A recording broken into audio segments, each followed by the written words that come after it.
Hello and welcome to the Luna Williams channel. I know you're here to relax, unwind, and drift into sleep while listening to tonight's story. Before you close your eyes, make sure to like, subscribe, and comment below where you're tuning in from so we can see our global community growing together. New stories are shared daily, created to calm your mind and guide you gently into rest. Now get comfortable, lower the volume, and let go of the day. Let's begin our journey into endless, resting dreams. A servant girl enters a cursed bridal competition to save her dying sister, only to realize the wolfless are the only vessels capable of absorbing the eldritch horror consuming the king's soul. The sound of Alice dying was not a scream, but a rattle like dry pebbles shaken inside a gourd. Marin sat on the edge of the cot, her hands stained with the gray grime that coated everything in the low ward. Outside, the great iron chimneys of Oakhaven belched their daily offering to the sky, a ceaseless rain of soot that settled in the lungs of the poor and turned their marrow to chalk. They called it ash lung. Marin called it a slow execution. Water, Alice wheezed. Her skin, once the color of warm toasted oats, was now translucent, a roadmap of blue veins beneath a sheen of fever sweat. Marin lifted the tin cup. The water was boiled, but it still tasted of iron and sulfur. She tipped it gently against her sister's cracked lips. Alice swallowed, then convulsed. She hacked, her chest heaving violently against her ribs, and spat into the rag Marin held ready. It came up black. A thick, oily sludge that shimmered like crude oil. "It's getting darker," Alice whispered, her eyes wide and terrified. She was 16. She shouldn't have known the color of her own death. "Marin, am I hollowing out?" "No," Marin lied, smoothing back Alice's damp hair. "You're just purging the dust. You're strong, Elle. Stronger than the stones of this hovel." But Marin's stomach twisted. The hollowing was the final stage. It was when the wolf spirit inside, weak and malnourished in the lower castes, finally died, leaving the human shell to rot from the inside out. There was only one thing that could stop it: the golden nectar. It was a fable to the rats of the low ward. A viscous, honey-like serum distilled from the marrow of the elder beasts, reserved strictly for the high court and the royal line of House Valerius. One drop could cure the ash lung. A vial could make a runt shift into a warrior. Marin stood up, the floorboards groaning beneath her worn boots.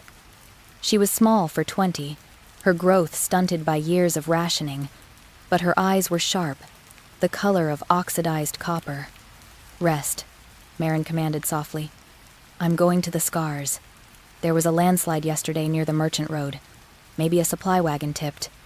"Don't go," Alice pleaded, her grip on Marin's wrist surprisingly strong. "The sentinels, they're patrolling for the right." "Let them patrol," Marin said, pulling her hand away gently. "I'm a ghost, Elle. They never see the dust under their boots." The scars were the jagged ravines that separated the low ward from the glittering spires of the high city. It was a place of treacherous cliffs and dense fog, where the runoff from the palaces above trickled down into the slums below. Marin moved with the practiced silence of a predator that knows it is also prey. She wrapped her threadbare shawl tighter against the biting wind. The air here was cleaner, crisp with the scent of pine and wet stone, a stark contrast to the sulfur of home. She wasn't looking for a merchant wagon. She was looking for a miracle, however grim. Earlier that morning, a tremor had shaken the ground, a vibration too heavy for a rock slide. The rumors in the market spoke of a carriage, one of the heavy iron-wood transports used by foreign dignitaries arriving for the binding rite. The rite was the decennial ceremony, where the Alpha King selected a new primate from the noble houses of the neighboring territories. Marin crested a ridge and froze. Below her, wedged between two massive boulders at the bottom of the ravine, lay the wreckage. It wasn't a merchant cart. It was a carriage of obsidian wood and silver inlays, bearing a crest Marin didn't recognize, a white wolf head crowned with icicles. Frostreach, the northern territory. Marin scrambled down the slope, her boots sliding on loose shale. The smell hit her first, not the rot of the slums, but the metallic tang of fresh blood and the smell of ozone, the distinct scent of high-tier magic gone wrong. The horses' massive draft beasts were dead, their necks broken by the fall. The driver was nowhere to be seen, likely thrown into the river below. Marin approached the carriage door. It was hanging off its hinges, her heart hammered against her ribs like a trapped bird. This was treason. To touch the property of a high blood was death. To scavenge from them was worse. But the image of Alice coughing up black sludge burned in her mind. Marin squeezed through the broken door. The interior was upholstered in crushed blue velvet, softer than anything she had ever touched. And there, slumped against the far wall, was the passenger. She was beautiful, even in death. Her skin was the color of moonlight, her hair a cascade of silver blonde. She wore a gown of heavy, pale silk that seemed to shimmer with its own light. Her neck was bent at an unnatural angle. Lady Isolde of Frostreach. Marin's breath hitched. This was a candidate for the Queen, a woman traveling to the Obsidian Citadel to offer herself to the Alpha King. Marin reached out, her fingers trembling, and checked the woman's pulse. Nothing. The body was cooling. Her eyes fell to the woman's hand. On her finger sat a heavy signet ring, white gold, set with a stone that swirled with a milky, magical fog, a signet of entry. Without it, the wards of the citadel would flay an intruder alive. And next to the body, a small, ornate chest had burst open. Inside, nestled in velvet, were vials. Not the golden nectar, but glamour draught's standard nobility tools for hiding blemishes or altering scent.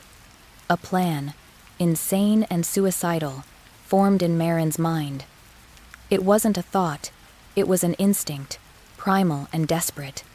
Alice had days, maybe hours. Marin couldn't steal the cure. She would never get close enough to the apothecary without being gutted by a sentinel. But a highborn lady? A candidate for the right? She would be ushered into the inner sanctum. She would have access to the royal stores. Marin looked at the dead woman. "Forgive me," she whispered into the cold air. She stripped off her grime-stained shawl and reached for the lady's heavy, fur-lined cloak. It was heavy, weighing down on her shoulders like a yoke of responsibility. It smelled of frost and expensive lavender, masking the scent of ash and poverty that clung to Marin's skin. She pried the ring from the dead woman's stiffening finger. It was cold. When Marin slid it onto her own finger, it resized instantly, biting into her flesh with a sting of magic. She took the small chest of draughts. She took the invitation scroll sealed with blue wax. Marin paused, looking at her reflection in the shattered window of the carriage. The ash on her face marked her. The hunger in her eyes gave her away. She opened one of the vials from the chest, a scent masker. She dabbed it on her wrists and throat. The smell of the slums vanished, replaced by the sterile, cold scent of the north. "I am Lady Isolde," Marin practiced, her voice cracking. She cleared her throat, pitching it lower, smoother. "I am Isolde of Frostreach." She didn't sound like a lady. She sounded like a liar. But she had no choice. She climbed out of the wreckage, leaving her old life in the mud. The ascent to the high city was a blur of terror. Marin walked the main road, the heavy cloak concealing her scavenged clothes. Every time a carriage passed, she flinched, expecting the shout of a guard. But they didn't look at her.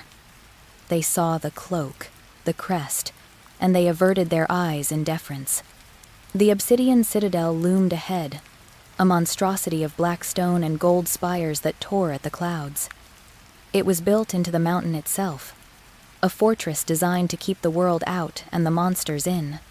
The gates were shaped like the jaws of a wolf, the portcullis formed from massive iron fangs. 2 sentinels stood guard. They were 7 feet tall, their armor fused with their bodies, hulking brutes with eyes that glowed a faint, predatory yellow. They were betas, enforcers, radiating an aura of intimidation that made Marin's knees buckle. "Halt!" The left sentinel rumbled. His voice vibrated in Marin's chest. He stepped forward, sniffing the air. "State your business." Marin stood her ground. She thought of the black bile. She thought of Alice's hollow bones. She raised her chin, pulling the velvet hood back just enough to reveal the pale curve of her jaw, mimicking the arrogance she had seen in the merchants who spat on her in the streets. "I am Lady Isolde of Frostreach," Marin said. Her voice was steady, hardened by years of haggling for stale bread. "My carriage was taken by the landslide. My driver is dead. I have walked 3 miles in this filth." She held up her hand. The signet ring caught the dying light of the sun. The sentinel paused. The magic in the ring flared, communicating with the wards in the gate. It confirmed the identity. High blood. Guest. Royal candidate. The sentinel's snarl vanished, replaced by a look of confusion, then sudden discipline. He slammed his spear butt into the ground. "Forgive us, my lady," he grunted, bowing low. "We were not informed of an arrival on foot. The accident. We shall send a recovery team immediately." "Do not bother," Marin snapped, channeling a coldness she didn't feel. "The beasts are dead. Just open the gate. I require rest." The sentinel nodded to his partner. With a groan of gears and chains, the iron fangs began to lift. The gap widened, revealing the courtyard beyond. It was a world of manicured gardens, fountains of clear water, and the crushing weight of 100 powerful alpha auras waiting inside. Marin took a step forward. "Wait," the sentinel said. Marin froze. "He knows." The guard leaned in, his nose twitching. "You smell faint, my lady. The stress of the crash, perhaps." "The shock," Marin replied, her heart hammering against her ribs so hard she feared he could hear it. "It has shaken my wolf." The guard nodded, satisfied. "Enter, Lady Isolde, and may the moon guide your path to the crown." Marin stepped across the threshold. The iron jaws slammed shut behind her with a sound like a guillotine. The noise echoed through the courtyard, finalizing her fate. She was inside. She was surrounded by predators who could snap her hollow bones with a single swipe. She touched the ring on her finger. For Alice, she thought. Marin walked toward the golden doors of the palace, walking straight into the mouth of the beast. The transition from the ash-choked air of the slums to the interior of the obsidian citadel was a violence to the senses. Marin expected the palace to smell of roses and lavender, the scents she imagined accompanied royalty. Instead, the great hall smelled of cedar smoke, roasted marrow, and something metallic like the taste of a copper coin left on the tongue. The air was not cold, despite the stone walls that stretched high enough to swallow the torchlight. It was unnervingly warm, heated by geothermal veins that pulsed beneath the black marble floors. She kept her chin high, mimicking the haughty tilt she had seen on the corpse of Lady Isolde just hours ago. The stolen velvet cloak was heavy on her shoulders, a suffocating weight that felt less like a garment and more like a shroud. "This way, my ladies," a steward murmured. He was a beta, his scent muted and submissive, bowing low enough for his nose to graze the floor. Marin walked. Every step was a calculated risk. Her boots, scavenged from the dead noblewoman, were a size too big, forcing her to tread carefully lest she stumble and reveal the starving scavenger beneath the silk. She was not alone. Walking beside her were the other 4 candidates women brought from the furthest reaches of the Dominion to compete for the crown. They were terrifying. To her left strode Vespera of the Iron Cliffs. She was a tower of muscle wrapped in hardened leather and chainmail, her skin etched with white tattoos that seemed to shift when the light hit them. She didn't walk. She marched. She smelled of wet stone and pine resin. To her right was Kalia of the Sunken Gardens. She was delicate, draped in gossamer silks that left little to the imagination, her skin possessing a pearlescent sheen. But beneath the beauty, Marin smelled the acrid tang of nightshade. Kalia was not a warrior of the blade, but a killer nonetheless. Predators. Marin thought, her heart hammering a frantic rhythm against her ribs. I am a mouse masquerading in a lion's skin, walking among tigers. She touched the signet ring on her finger again. The cold metal grounded her. For Alice, just get the nectar. Survive the night, steal the vial, and vanish. The steward led them through archways carved to resemble the rib cages of leviathans, finally ushering them into the feasting hall. If the entrance had been impressive, this was overwhelming. A long table of dark, weir wood dominated the room, groaning under the weight of silver platters. There were whole roasted boars, pheasants glazed in honey, mountains of grapes that looked like jewels, and bread, so much bread. Marin's stomach gave a treacherous growl, cramping with the sudden proximity to more food than her entire district saw in a year. "Welcome!" a voice rang out, smooth as polished glass. At the head of the table stood Prince Silas. He was the sun incarnate. His hair was a cascade of spun gold, his eyes a warm, inviting amber. He wore a tunic of cream and gold, free of armor, free of weapons. He smiled, and it felt as though the room brightened. He was the fairy tale prince Marin had heard stories of in the orphanages before the Ash Lung took over. "I am Silas, High Prince of the Aether Blood," he said, spreading his hands. "And on behalf of the crown, I welcome the prospective queens to the binding rite." Vespera grunted, crossing her arms. Kalia offered a practiced curtsy. Marin merely nodded, afraid that if she spoke, her accent would betray her low-born roots. "Please, sit," Silas gestured. "My brother, King Thorn, is detained. Matters of the border require his attention. He is a creature of duty, if not punctuality." Marin took her seat.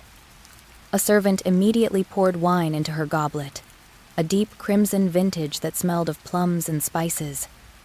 She brought it to her lips, not to drink, but to hide the tremor in her hands. "You must be Lady Isolde," Silas said. Marin froze. The prince was looking directly at her. His amber eyes were kind, but there was an intelligence behind them that made her skin prickle.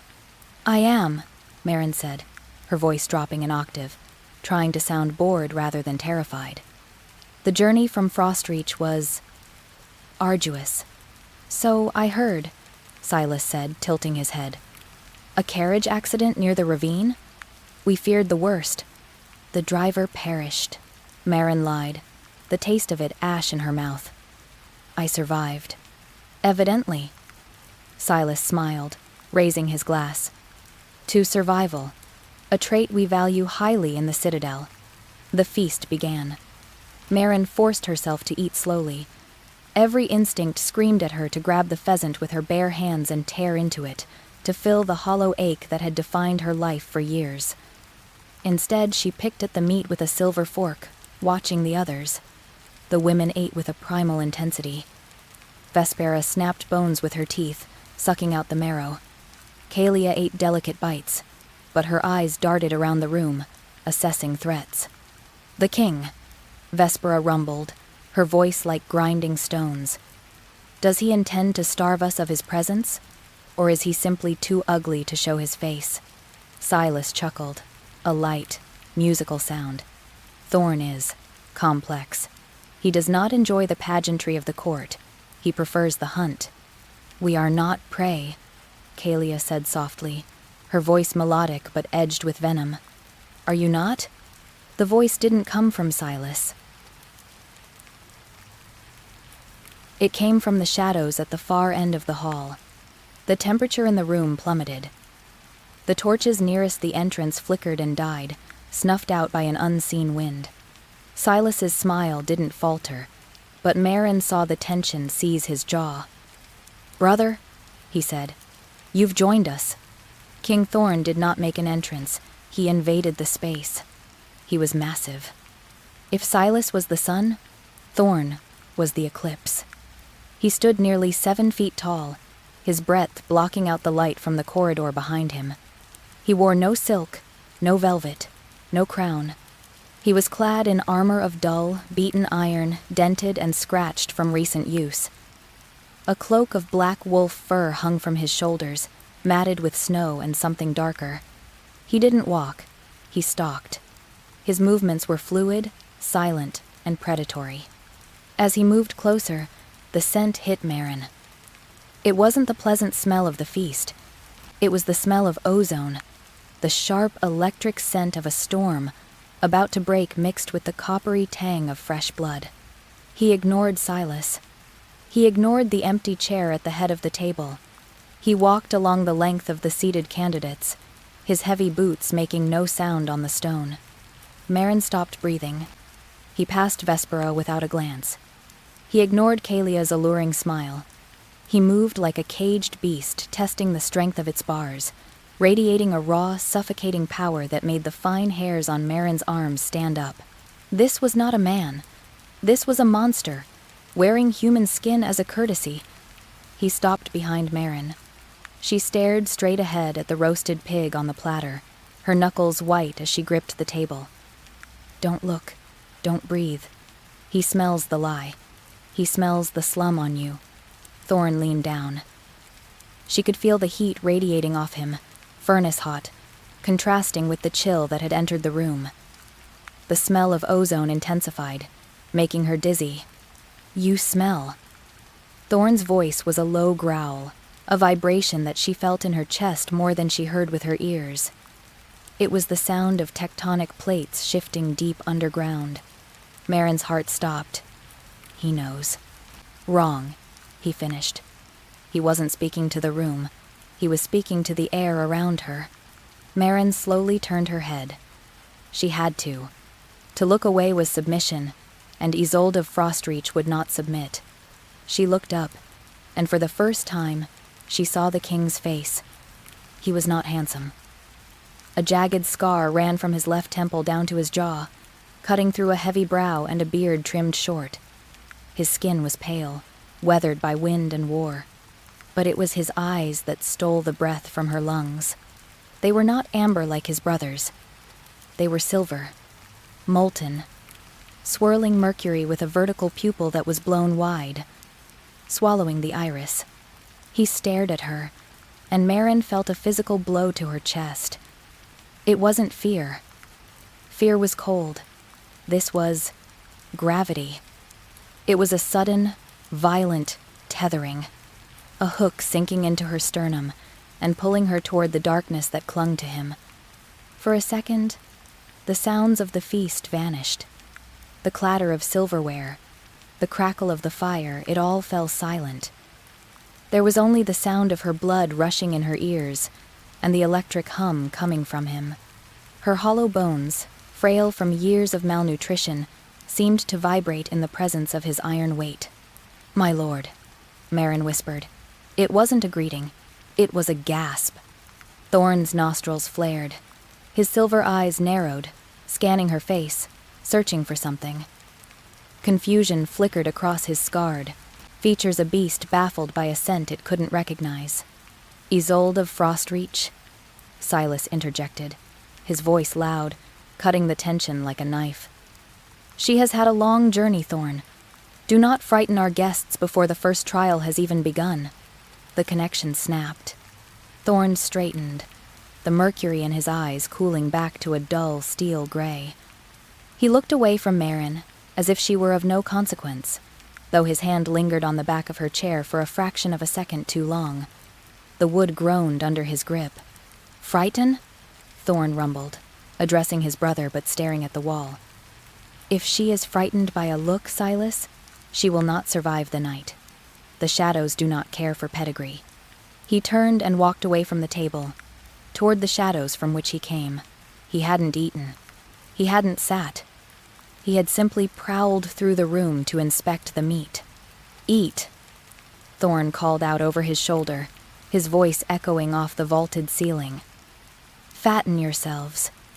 Tomorrow we bleed." With a swirl of dirty furs and the scent of lightning, he was gone. The room exhaled.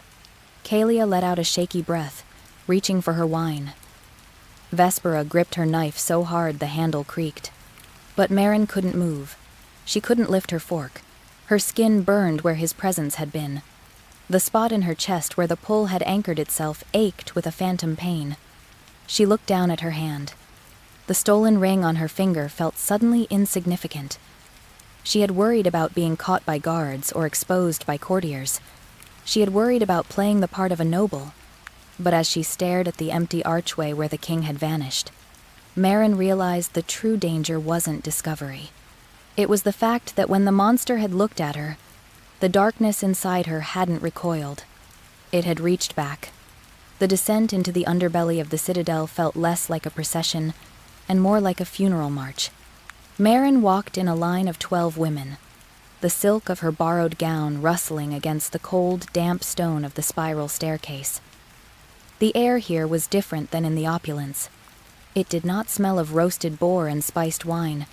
It smelled of stagnant water, iron filings, and something ancient dust that had once been bone. Behind her, Lady Vespera of the Iron Cliffs breathed in sharp, rhythmic hitches. Vespera was a shifter of high pedigree, a woman whose shoulders were broad enough to swing a claymore, and whose eyes were the color of bruised violets. Marin had seen her snap the neck of a pheasant at dinner with a casual flick of her wrist. Marin, by contrast, was a fraud stitched together with lies and stolen silk.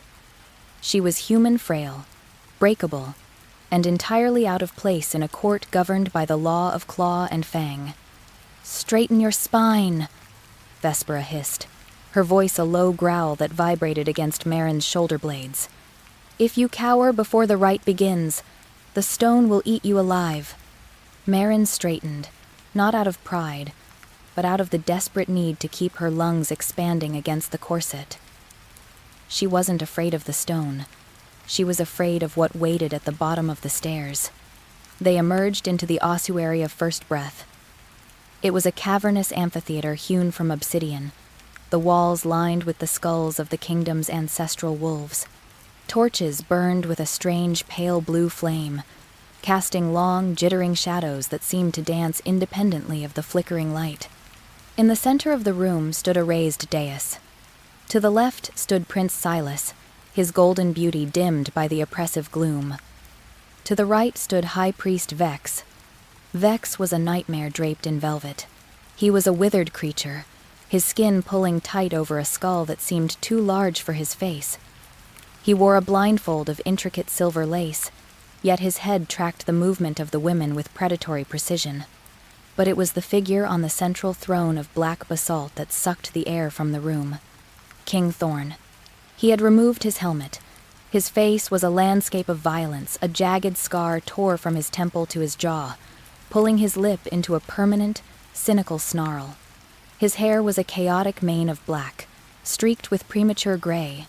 And his eyes, they were not the golden eyes of a romanticized alpha. They were the color of a winter storm, gray and flat, devoid of mercy. He sat, slumped, one armored hand gripping the armrest with enough force to powder the stone. The sheer, palpable weight of his presence made the air taste like battery acid. "Welcome," High Priest Vex rasped. His voice sounded like dry leaves skittering over pavement. "To the weighing of spirits." The candidates fanned out into a semicircle before the dais. Marin took her place on the far edge, trying to make herself small. "You seek to wear the crown," Vex continued, stepping forward. He held a device in his hand, a tuning fork carved from the rib of a leviathan. But a queen is not merely a bedwarmer or a diplomat. The king's soul is a hurricane. It is a torrent of raw, unfiltered power that dates back to the first shift. To stand beside him is to stand inside a furnace.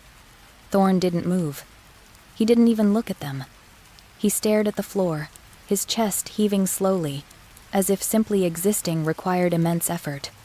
"Most minds shatter under the weight of his aura," Vex said softly. "The binding rite requires a mate who can act as an anchor. If you are too brittle, you will break. If you are too weak, you will kneel." Marin's heart hammered against her ribs like a trapped bird. This is it, she thought. This is where I die. She had no wolf to shield her. She had no shifter resilience. The first trial is simple, Vex announced, raising the bone fork. Withstand him. Vex struck the fork against the dais. A clear, ringing tone pierced the silence, sharp enough to make Marin's teeth ache. At the sound, King Thorn lifted his head. He looked at Vex, a flash of annoyance crossing his scarred features, and then he let go. It wasn't a shout. It wasn't a physical blow. It was an atmospheric collapse. The king's aura exploded outward in a shockwave of crushing gravity. It hit the line of women like a physical tide. To Marin's left, a duchess from the southern vales screamed as she was forced to her knees, her bones popping audibly as her wolf tried to force a shift to survive the pressure. Vespera roared, her body contorting, fur bursting from her skin in patchy, violent clumps as she fought to remain standing. She dropped to all fours, snarling, drool pooling on the obsidian floor as the sheer dominance of the king forced her into submission. The air grew hot, heavy with the scent of ozone and burning pine. The pressure was immense, a physical weight that sought to flatten everything in the room that dared to be vertical. Marin squeezed her eyes shut. She locked her knees. She prepared for the crushing pain. She prepared for her human brain to hemorrhage, for her legs to snap. She held her breath, waiting for the end. Here it comes, she thought. The fire, the weight, but the pain never arrived. Instead, Marin felt a strange, cold sensation wash over her skin. The king's power, that terrifying, suffocating ocean of dominance, slammed into her chest and simply fell through. It was as if a trap door had opened inside her soul. The aura didn't crush her because there was nothing there to crush. Marin was not a fortress. She was a well. A deep, bottomless cistern carved by years of starvation, abandonment, and the hollow ache of survival. She felt the king's power rushing into her, a roaring river of darkness and rage. It swirled into the void of her being, filling the empty spaces where her fear should have been. It felt good. It felt like drinking ice water after a week in the desert. The roaring in her ears stopped. The room went silent. Marin opened her eyes. She blinked, confused. The pressure was gone. Had the test ended? She looked to her left. The Duchess was unconscious, blood trickling from her nose. Vespera was curled in a ball, shivering, her half-shifted form racked with spasms. All 11 other women were on the floor, kneeling, fainting, or weeping. Marin was the only one standing. She stood straight, her hands loosely clasped in front of her dress, her breathing even. She didn't feel tired. She felt electrified. The king's power was humming beneath her skin, a borrowed battery that made her vision sharper, her pulse stronger. Slowly, Marin looked up at the dais. High Priest Vex had dropped the bone fork. It clattered loudly on the stone, but he didn't seem to notice. His mouth hung slightly open, the silver lace of his blindfold twitching as he desperately tried to sense the magic that had just vanished. Prince Silas was gripping the hilt of his sword, his charming smile replaced by a look of bewildered calculation. But it was King Thorn who stopped Marin's heart. The king had risen from his throne. He was huge, a tower of iron and fur, looming over the dais. But he wasn't looking at her with the lust or admiration the courtiers had promised the winner would receive. He was looking at her with wide, unblinking horror. He could feel it. He knew where his power had gone. He had thrown a tidal wave at a wall, and the wall had eaten it. Thorn descended the steps of the dais, his heavy boots thudding against the obsidian. The sound echoed in the silent crypt. He moved like a predator stalking a threat, not a king greeting a suitor. He stopped inches from her. The heat radiating from his armor was intense. He smelled of rain and ancient violence. He was close enough that she could see the flecks of silver in his storm-gray eyes, dilated with shock. "What are you?" Thorn whispered. His voice was a tectonic rumble, deep enough to vibrate in her chest. Marin couldn't speak. The lie she had prepared, "I am Lady Marin of the High Reaches," died in her throat. He wouldn't believe it. Not now. "I asked you a question." Thorn snarled, his hand twitching as if he wanted to reach for his weapon. "My aura. It didn't bounce off you. It didn't break you." He leaned in, his nose inches from hers, sniffing the air. "It went inside you." The court, now recovering from the blast, began to murmur. They didn't understand. They saw a woman standing tall when strong shifters had fallen. They saw strength. "A prodigy!" Vex cried out, his voice cracking as he recovered his composure. "Behold, a vessel worthy of the crown. She stands unbent." "Silence!" Thorn roared, not turning his head, his gaze locked on Marin. He looked at her not as a woman, but as an abyss. He saw the emptiness she had tried so hard to hide. He saw the hollow bones. "You aren't strong," Thorn murmured, for her ears alone. His voice was laced with a terrifying recognition. "You are empty. You are a void." Marin's chin trembled, but the borrowed power inside her, his power flared up, forcing her to hold his gaze. "Does it matter, Your Majesty?" she whispered back, the words bypassing her fear. "I am still standing." Thorn stared at her for a long, agonizing heartbeat.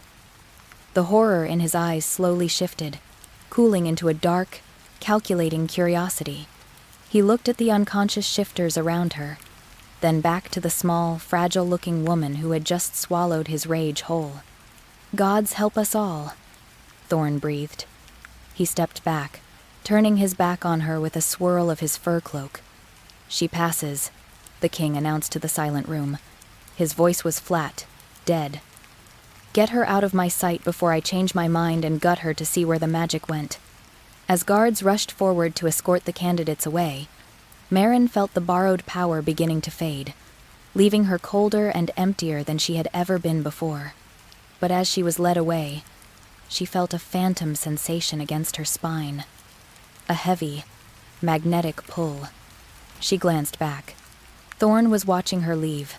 He wasn't looking at her like a beast testing its bars anymore. He was looking at her like a man who had finally found the key, and was terrified of what it might unlock. The silence in the gilded wing was not peaceful. It was predatory. Marin sat on the edge of her four-poster bed, the silk sheets cool against her palms, listening to the nothingness. 2 days ago, this wing had housed 12 candidates. Tonight, there were 8. The disappearances were surgical. A girl would go to sleep, exhausted from the psychological torture masquerading as etiquette training. And by dawn, her room would be stripped bare. No scent, no stray hairs, no unmade bed, just a vacuum where a life had been. Yesterday, it was Gianna, a fiery she-wolf from the Iron River Pack who had laughed too loudly and challenged the servants. Tonight, the silence pressed against Marin's eardrums, thick and suffocating. A soft knock rattled the heavy oak door. Marin didn't flinch. She had been waiting. "Enter," she said, her voice steady. The door creaked open, revealing Silas. The king's seneschal moved with the liquid grace of a viper, his robes sweeping the floor without a sound. He carried a silver tray with a single crystal goblet, a draught for sleeping. Lady Marin. Silas purred. His eyes were pale, like milk poured into water. "The trials are taxing on the spirit." Marin looked at the goblet. The liquid inside was a deep, bruised purple. It smelled faintly of valerian and something sweeter, something that cloyed at the back of the throat like rotting orchids. "Where is Gianna?" Marin asked, ignoring the drink. Silas didn't blink. Lady Gianna found the pressure of the court too great. She requested a carriage home in the early hours. "We obliged. We are not jailers here." She left her grandmother's locket on the vanity. Marin lied. She hadn't been in Gianna's room, but she needed to see if Silas would stumble. He smiled, a thin stretching of skin that didn't reach his eyes. "We forwarded it to her. Drink, my lady. The king prefers his potential mates well-rested. He set the tray down and backed out of the room, the door clicking shut with the finality of a coffin lid. Marin waited 10 seconds. Then she stood, grabbed the goblet, and poured the contents into the potted fern in the corner. The plant's leaves curled inward upon contact, browning at the edges within moments. Not jailers, she thought bitterly. Butchers. She moved to the door, pressing her ear against the wood. Silence. She slipped the lock, a flimsy thing meant to give the illusion of privacy, and stepped into the hallway. The gas lamps were dimmed low. Marin moved toward Gianna's room, 3 doors down. She didn't have a key, but she didn't need one. The door was ajar, caught on the latch. She slipped inside. The room smelled of lemon polish and ozone. It was sterile, too sterile. Marin knelt by the doorframe, examining the wood. Silas had claimed Gianna left voluntarily. Her fingers brushed the dark mahogany of the door's interior.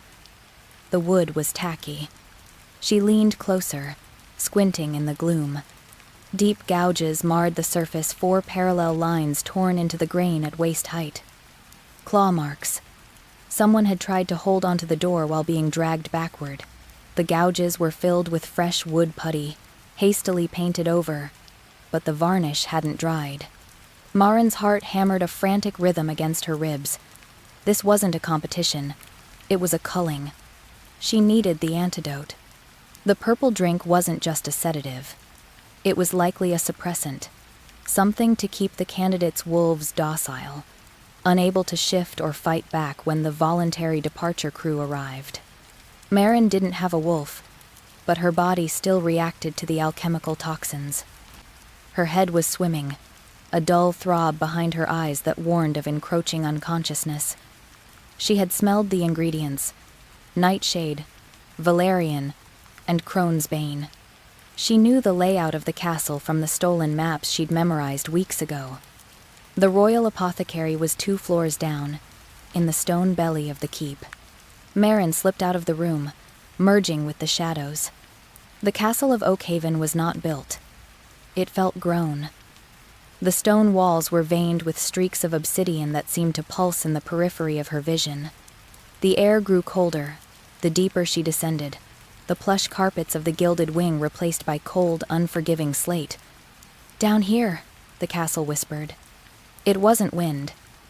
It was a low-frequency vibration that rattled her teeth. "Leave."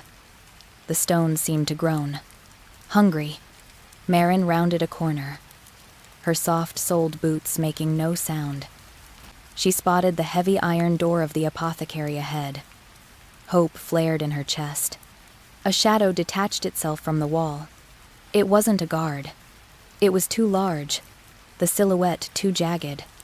Marin skidded to a halt, turning to run, but the figure moved with impossible speed. A hand, massive and searing hot, slammed onto the wall next to her head, blocking her retreat. "Running makes the blood pump," a voice growled. It sounded like boulders grinding together. "It makes the scent sweeter." Marin froze. She looked up, her breath hitching in her throat. Thorn.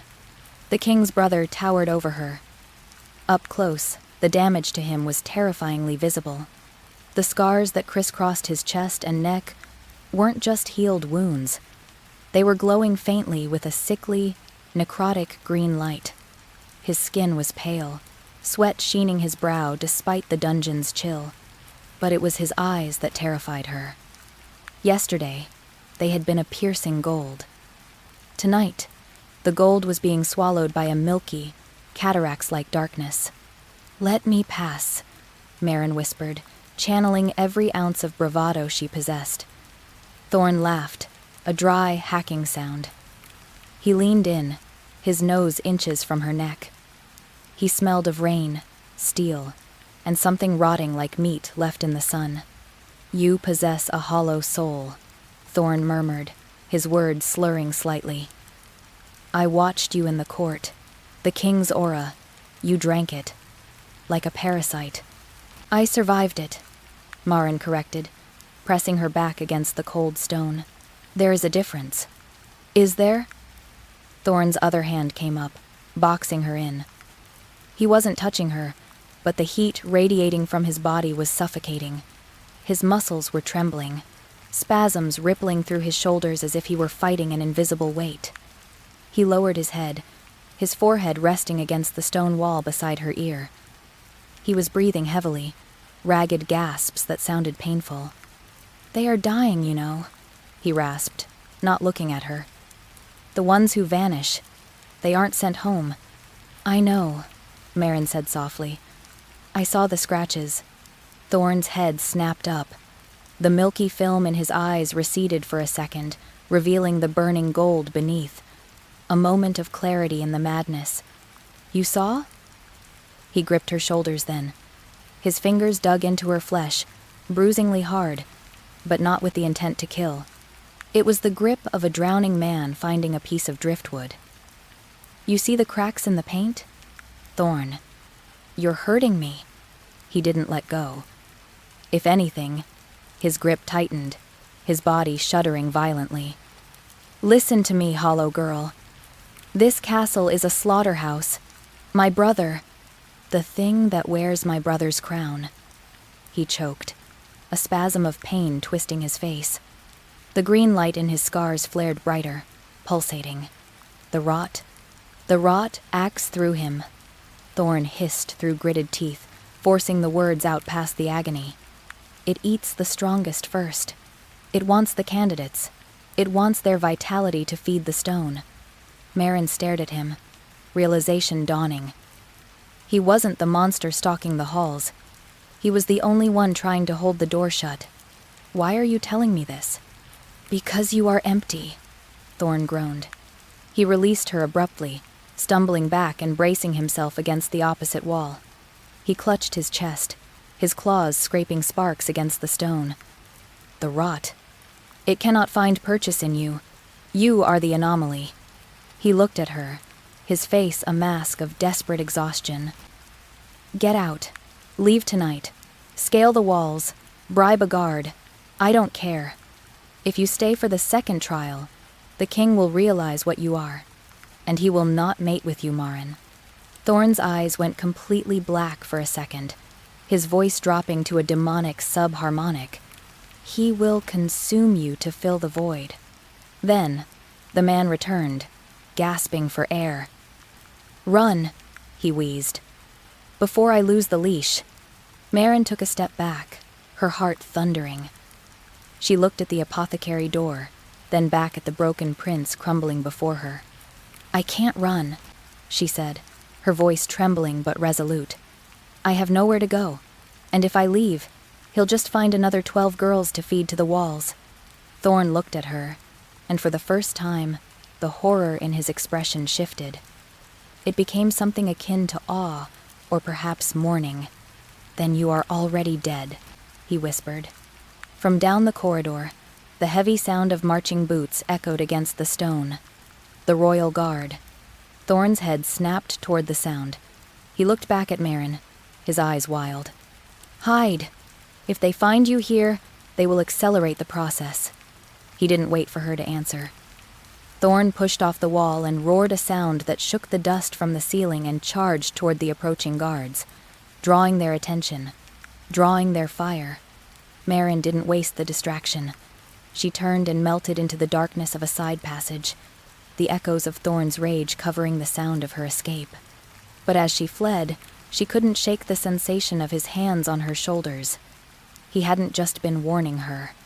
He had been pleading for help. The morning sun over the citadel of Oakhaven did not cleanse. It merely illuminated the cracks. Marin stood before the vanity in her quarters, the silk of her gown cold against her skin. It was a deep, bruised plum color, chosen not by her, but by the mute servants who had laid it out before dawn. She traced the reflection of her own eyes in the glass wide, shadowed and haunted by the memory of Thorn's grip. He pleaded, she thought, the realization settling in her gut like a stone. The monster didn't want to hunt. He wanted to be stopped. A knock at the door shattered her reverie. It was a polite, rhythmic rap, Nothing like the frantic scratching she had found on the interior wood of the wardrobe the day before. "Lady Marin?" The voice was smooth, polished like river glass. "The High Steward awaits you in the glaciarium." Marin smoothed the front of her dress, exhaling a breath she felt she'd been holding since the corridor encounter. She had to play the game. To find her sister, she had to survive the selection. And to survive the selection, she had to understand the beast. The glaciarium was an architectural marvel, a rib cage of iron and crystal jutting out from the cliffside, suspended over the churning mists of the ravine below. Inside, the air was humid and perfumed, thick with the scent of hybrid orchids and the kingdom's pride, the blood iron roses. They were massive blooms, their petals a red so dark it bordered on black, the stems thick and spiked with thorns the size of daggers. Tables were set with porcelain and silver, a luncheon for the remaining 6 candidates. The numbers were dwindling. The girl from the northern peaks, Alice, was gone. "She missed her mountains," Silas said, appearing at Marin's elbow. He held a flute of sparkling pear cider, his smile mournful yet accepting. "We arranged a carriage before dawn. It is not a life for everyone." The court. Marin took the glass, her fingers brushing his. His skin was dry, cool. She didn't say goodbye. "Shame often silences us," Silas replied, guiding her toward the railing. Below, the ravine yawned. Above, the glass dome fractured the sunlight into rainbows. "My brother. He can be intense. It frightens the gentle spirits." "I am not gentle," Marin said, her voice quiet.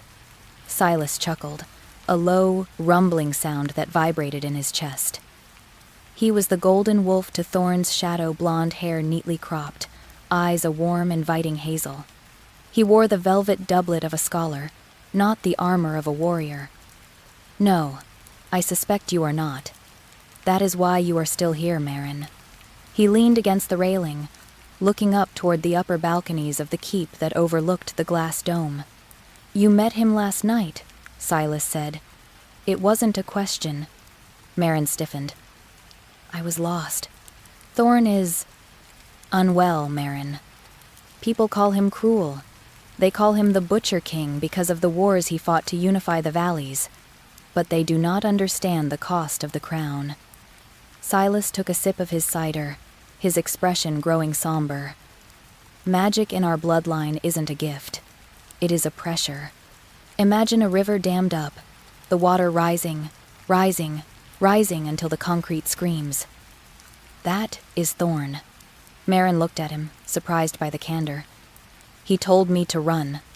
Because he fears what happens when the dam breaks," Silas whispered, turning to face her fully. "He doesn't need a wife to warm his bed, Marin. He needs an anchor. Someone with a spirit dense enough, heavy enough, to ground that lightning.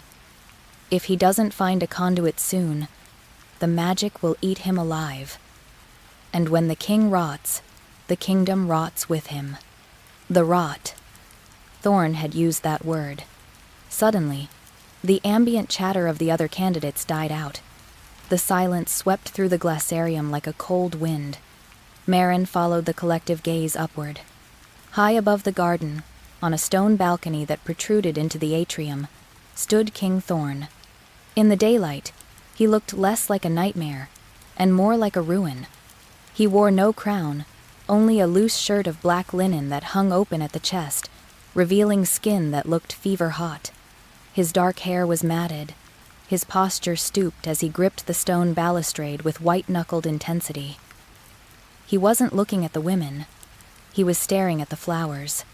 "Brother," Silas murmured, his voice laced with a pity that made Marin's skin crawl, though she couldn't say why. Thorn's head snapped up. Even from this distance, Marin felt the impact of his gaze. It wasn't the predator's hunger she had expected. It was a look of profound, agonizing concentration. A tremor ran through the floor of the glaciarium. The crystal panes above rattled in their iron frames. "What is happening?" one of the other candidates whispered, backing away from the table. "Watch," Silas said softly. Thorn groaned. A sound of grinding tectonic plates. He squeezed the stone railing. Where his hands touched the masonry, a stain began to spread. It wasn't a shadow. It was a physical leaching of color. The gray stone turned a dead, charcoal black. The discoloration raced down the pillar like spilled ink, defying gravity, pulsing with a sick, erratic rhythm. It moved faster than liquid, shooting down the support columns and striking the soil of the garden bed nearest to the balcony. The effect was instantaneous. The prize-winning blood iron roses did not wilt. They didn't droop or brown as flowers do when they die. They unmade themselves. Marin watched in horror as the vibrant red petals turned to gray ash in the span of a heartbeat. The thick, green stems blackened and crumbled, disintegrating into dust that drifted onto the white tablecloths. The rot spread through the garden bed, jumping from root system to root system. Lush ferns turned into brittle skeletons. Orchids dissolved into powder. The air in the glaciarium grew heavy with the smell of ozone and sulfur. The scent of magic burned wrong. Thorn roared a sound of frustration, not aggression, and ripped his hands away from the railing. He stumbled back into the shadows of the keep, disappearing from view. The connection severed. The spreading blackness stopped. But the damage was done. Half the garden was dead, reduced to a monochrome wasteland of ash and silence. A candidate screamed. Servants rushed forward, ushering the terrified women toward the exits. Marin didn't move. She stood amidst the falling ash, staring at the empty balcony. "You see now," Silas said. He hadn't moved either. He brushed a flake of gray ash from his velvet sleeve with fastidious care. "It isn't malice, Marin. It's overflow. He is a vessel pouring over. The land is tied to the king. As he sickens, the crops fail. The water sours. The flowers turn to dust." Marin looked at the dead roses. She reached out, touching a leaf that looked perfectly formed but was gray as slate. At her touch, it collapsed into powder. "He isn't trying to kill us," Marin whispered. The realization shifted the entire world on its axis. The scratches on the doors. The disappearances. He's trying to hold it back, but he can't. "He is strong," Silas agreed, stepping closer, his voice dropping to a conspiratorial intimacy. "But no wolf is meant to hold the power of the ancients alone. He needs a queen who can share the load, who can take that toxic energy and filter it, ground it." He turned Marin to face him, his hands gripping her shoulders. The gesture mimicked Thorn's from the night before, but where Thorn's grip had been desperate and hot, Silas's was possessive and cold.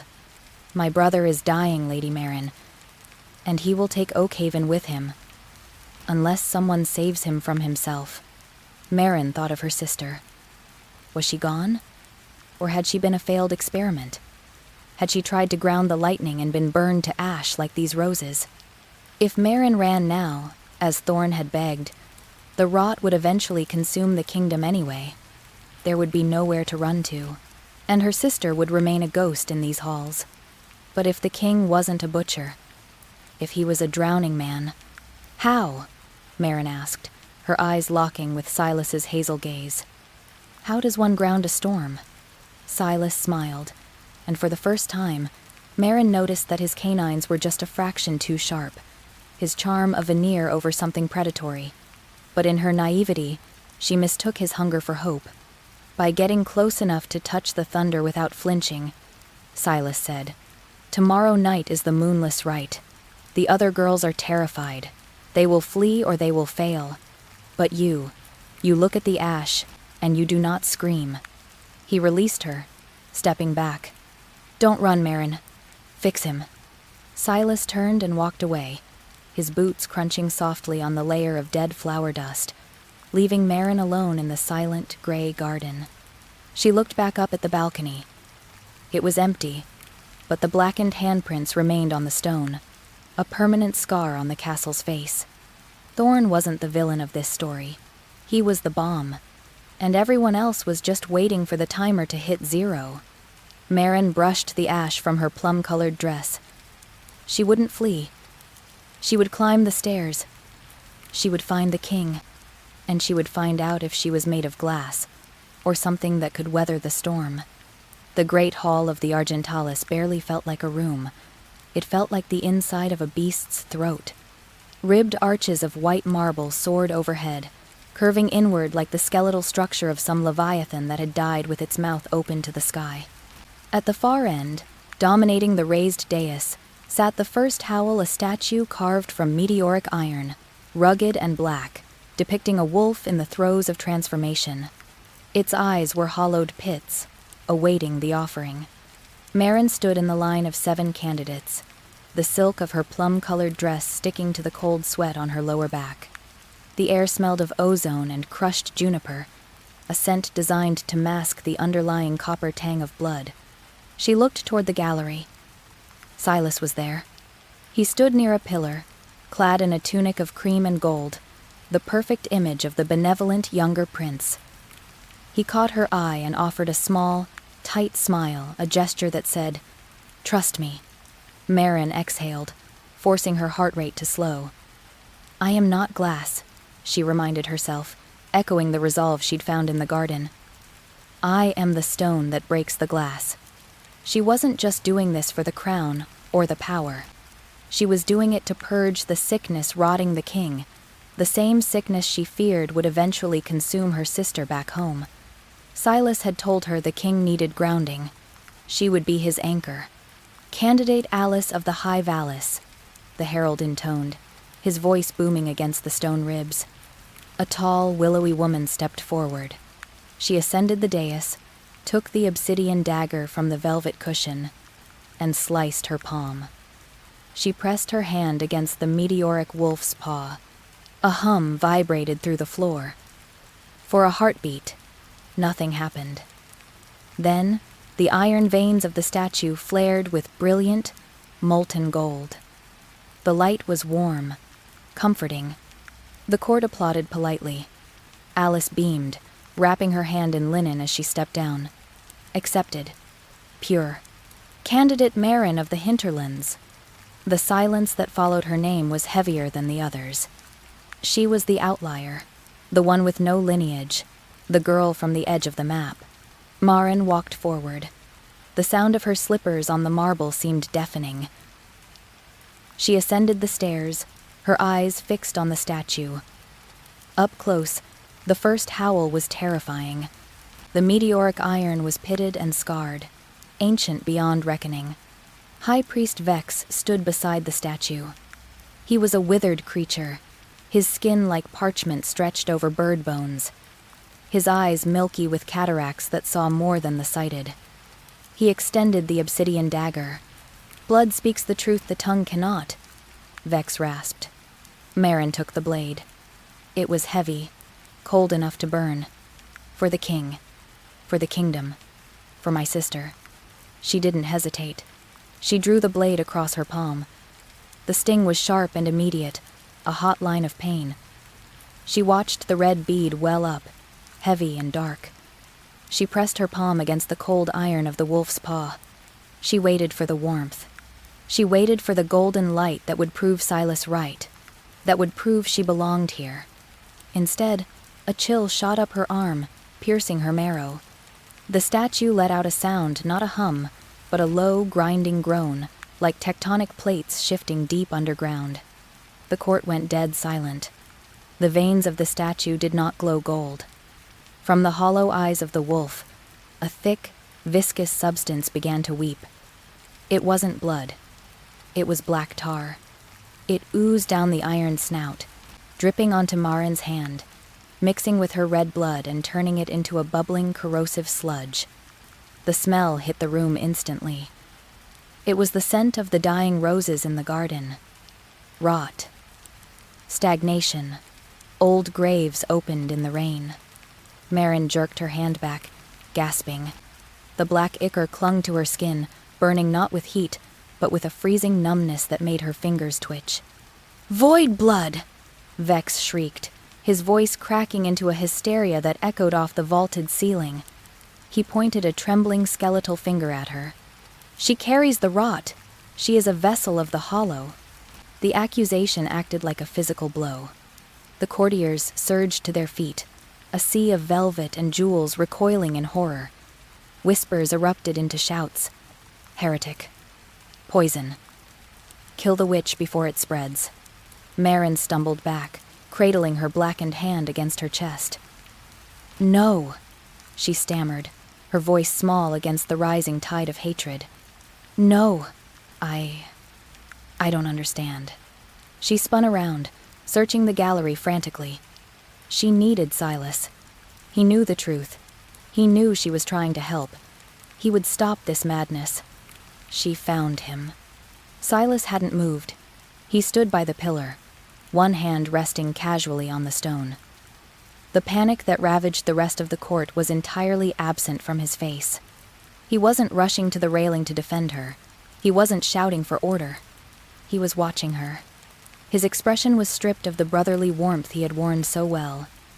His eyes were cold, calculating, like a scientist observing a rat in a maze that had just triggered a fatal trap. He brought a goblet to his lips and took a slow, deliberate sip, his eyes never leaving hers. In that silence, the betrayal cut deeper than the obsidian dagger ever could. He knew. He had known all along. She wasn't the anchor. She was the trigger. "Seize her," Vex commanded. The royal guard, armored in burnished silver, surged up the stairs. Marin tried to run, but the shock had turned her legs to water. 2 guards grabbed her arms, wrenching them back with bruising force. She cried out as her shoulder popped, forced to her knees on the cold stone. "This filth cannot be allowed to leave the sanctuary." Vex spat, drawing a long, serrated executioner's sword from the rack behind the altar. The first howl demands purification. "Silas!" Marin screamed, the name tearing from her throat. "Silas! Please!" Silas set his goblet down on the railing. He looked at her, then turned his back, walking away into the shadows of the gallery. Marin's world fractured. The cold stone bit into her knees. The smell of the rotting tar on her hand made her gag. Vex raised the serrated blade, chanting a prayer in a language that sounded like grinding teeth. She squeezed her eyes shut. "I am not glass," she thought, but it was a lie. She was shattering. The air pressure in the room dropped. It wasn't a wind. It was a vacuum. Every candle in the great hall was snuffed out instantly, plunging the cavernous room into twilight. The chanting stopped. The guards holding her stiffened.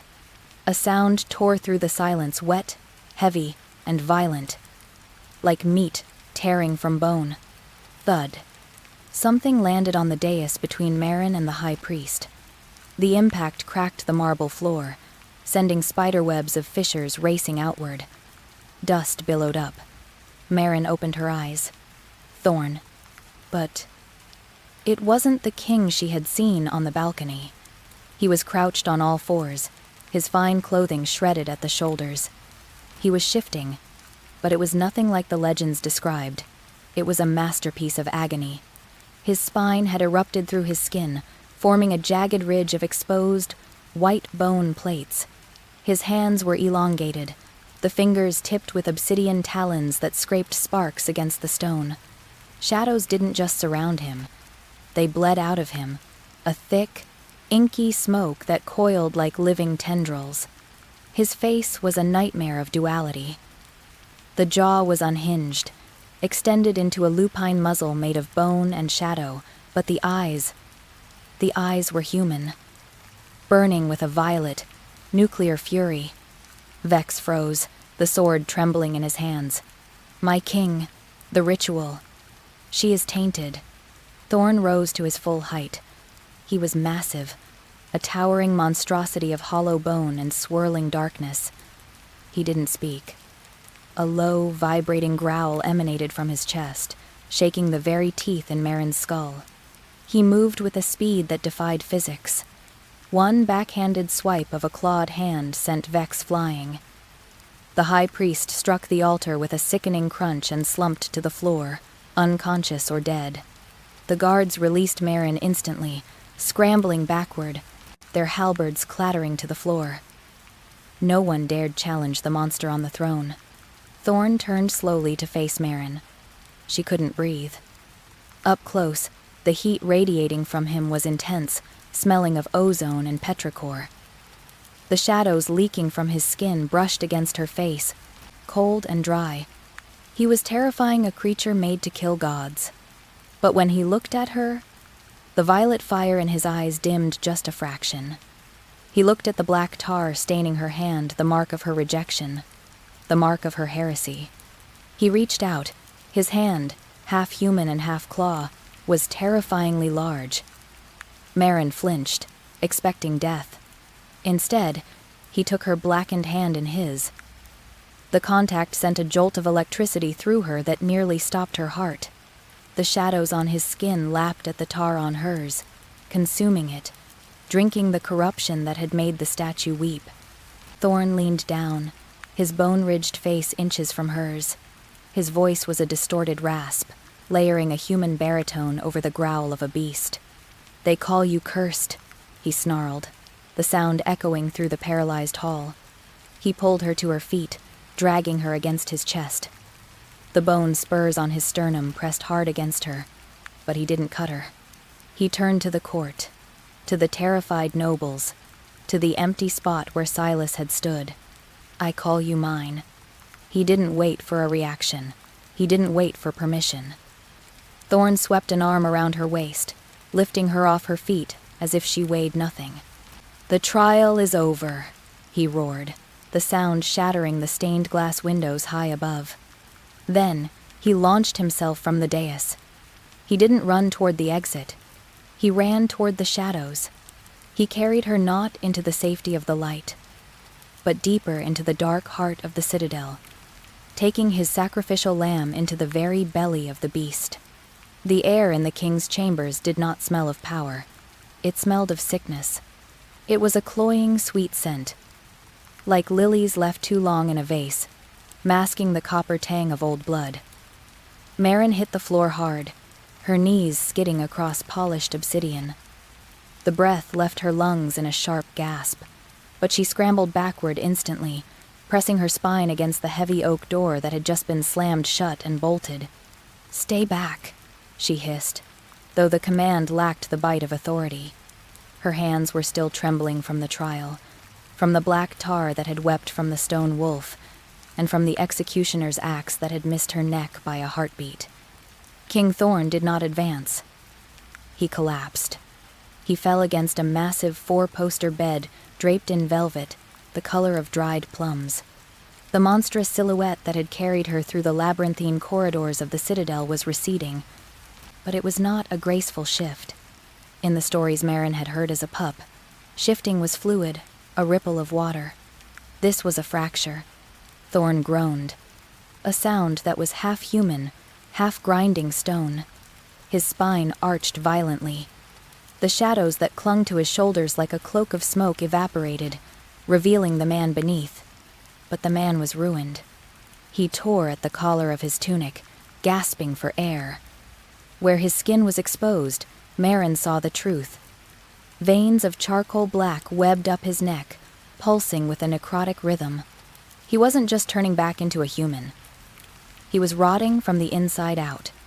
Marin watched, paralyzed by a mixture of terror and confusion. You are the sovereign," she whispered, the title feeling hollow in her mouth. "You are the golden wolf. You are supposed to be immortal." Thorn slumped onto the floor, his back against the bed frame. He looked up at her, and for the first time, Marin saw his eyes clearly. They were not the burning amber of a god. They were gray, exhausted, and rimmed with red. "There is no golden wolf, Marin," he rasped, his voice sounding as if he had swallowed glass. "There is only the beast, and it is hungry." Marin pushed herself up, her survival instincts overriding her shock. She scanned the room. It was opulent, sickeningly so. Every surface was gilded, every fabric woven with gold thread. but the windows were narrow slits high up the wall, barred with iron disguised as decorative lattice. "Why bring me here?" Marin demanded, trying to keep her voice steady. "To finish what the High Priest started? If you're going to kill me, do it. I won't play the mouse in your golden cage." Thorn laughed, a dry, humorless sound. He reached for a carafe on the bedside table, his hand shaking so violently the crystal chattered against the wood. "Kill you? If I wanted you dead, little bird, I would have left you on the dais for Vex and his butchers." He drank deeply, water spilling down his chin, washing away a smudge of soot. "I claimed you to buy time. That is all." "Time for what?" "The wedding?" Marin took a step forward, anger flaring hotter than fear. "You called me chosen. You bound me to you in front of the entire court. There is no wedding." Thorn closed his eyes, tilting his head back against the mattress. "There is no marriage bed. There is no queen." The silence that followed was heavier than the stone walls. Marin froze. "I don't understand." Thorn opened his eyes, and the desolation in them stole the breath from her chest. "The binding rite. What do you think it is?" "It is the union of the king and his mate." Marin recited the scripture she had been forced to memorize. "To renew the strength of the pack, to share the burden of the crown, to feed the parasite," Thorn corrected brutally. He struggled to his feet, using the bedpost for leverage. He moved like an old man, though he couldn't have been more than 30 winters. He walked to a large, ornate mirror on the far wall. He didn't look at his reflection. He pressed his hand against the glass. "The spirit of the first king." "It does not pass down," Thorn said softly. "It remains. It occupies the body of the strongest heir. But a spirit that old, it goes mad. It goes rabid. We call it the rot." He turned to face her. "To keep the host body alive, to keep the king form failing under the weight of that ancient, rabid thing, it requires fuel. Pure, potent fuel." Marin felt the blood drain from her face. "The bride's. A soul for a decade," Thorn confirmed. "The binding rite is not a joining of hearts. It is a harvest. The spirit consumes the bride, entirely. Mind, body, and essence. It burns her to ash to keep the king's flesh knit together for another 10 years. The room spun. Marin gripped the back of a heavy velvet chair. The black tar on the statue. The weeping wolf. It wasn't heresy. It was grief. The ancestors were mourning. And you? Marin pointed at his blackened veins. "You are dying because I have refused to choose," Thorn said, his voice dropping to a whisper. "For 5 years, the rot has been eating me instead. It takes my bone, my muscle, my sanity, Vex, and the council. They are desperate. They need a fresh sacrifice to stabilize the vessel. They rigged the trials. They needed you to bleed so they could verify your potency. So you saved me," Marin said, the pieces clicking together in a horrific mosaic. "I saved myself the guilt of another murder," Thorn snapped, though his expression was pained. "I will not feed it again. I will let this kingdom crumble before I feed it another innocent soul." Marin looked at him. Really looked at him. He wasn't a monster.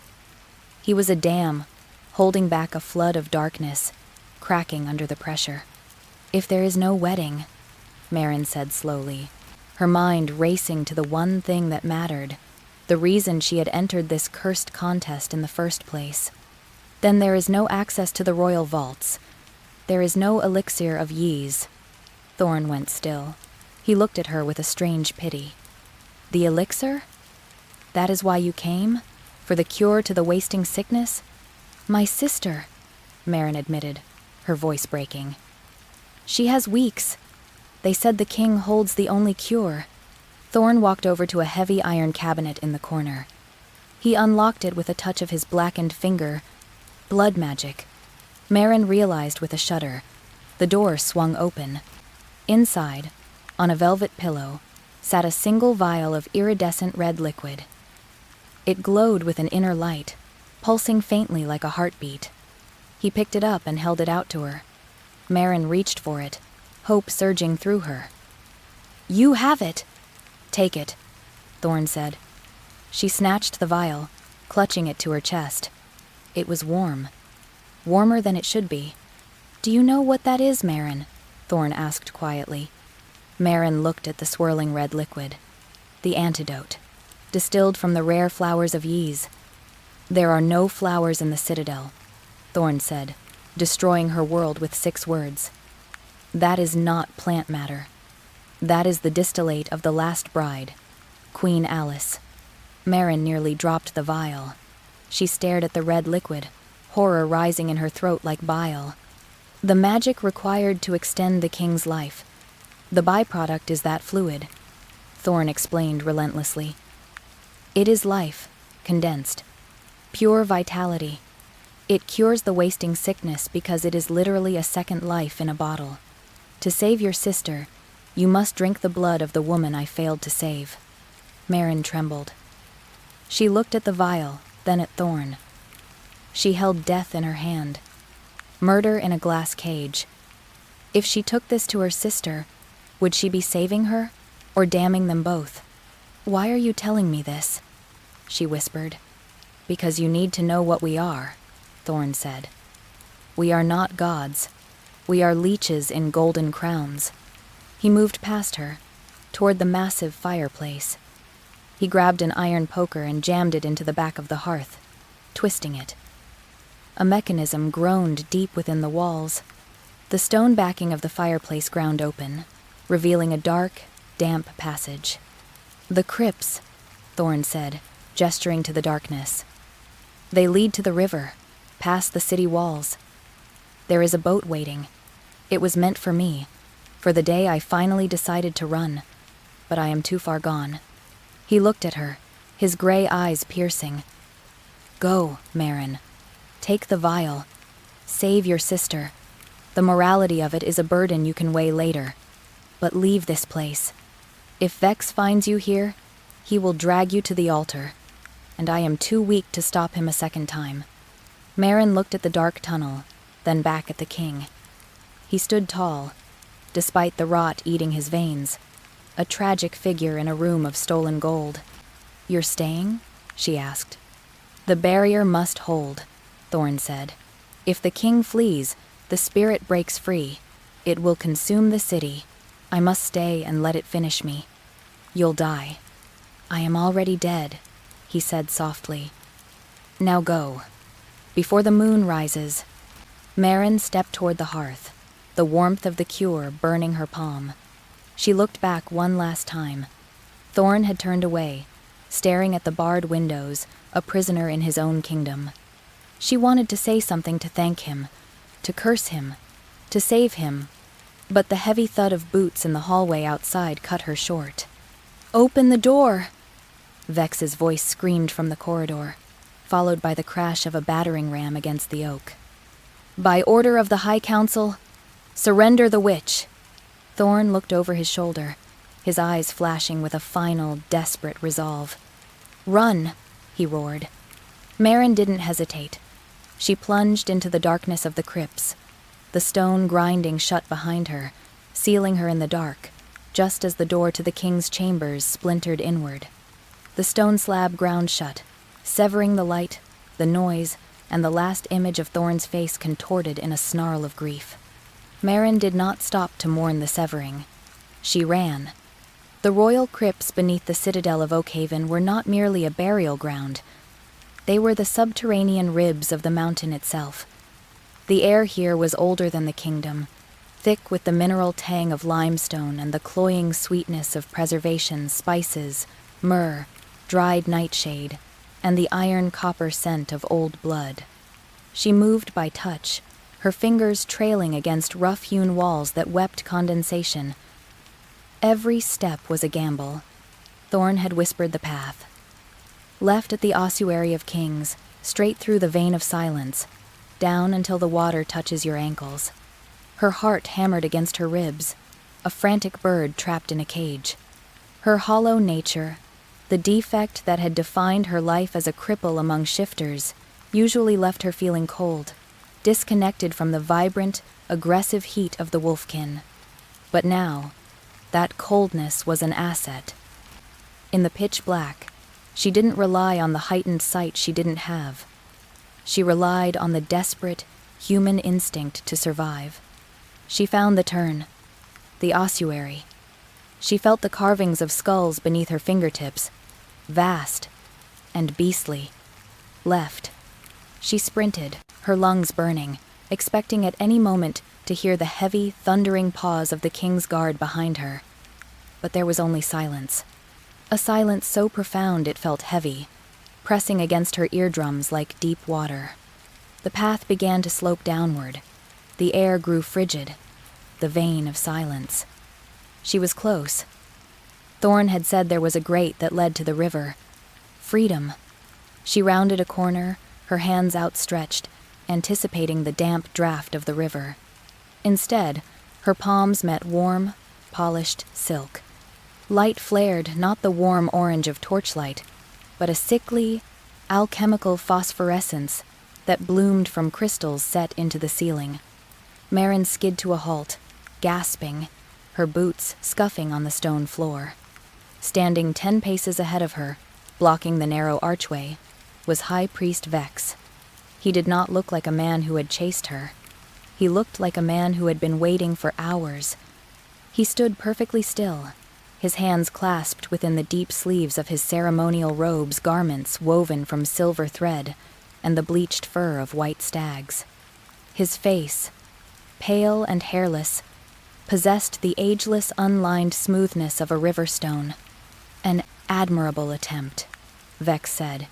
His voice was soft, lacking the guttural growl of the warrior caste.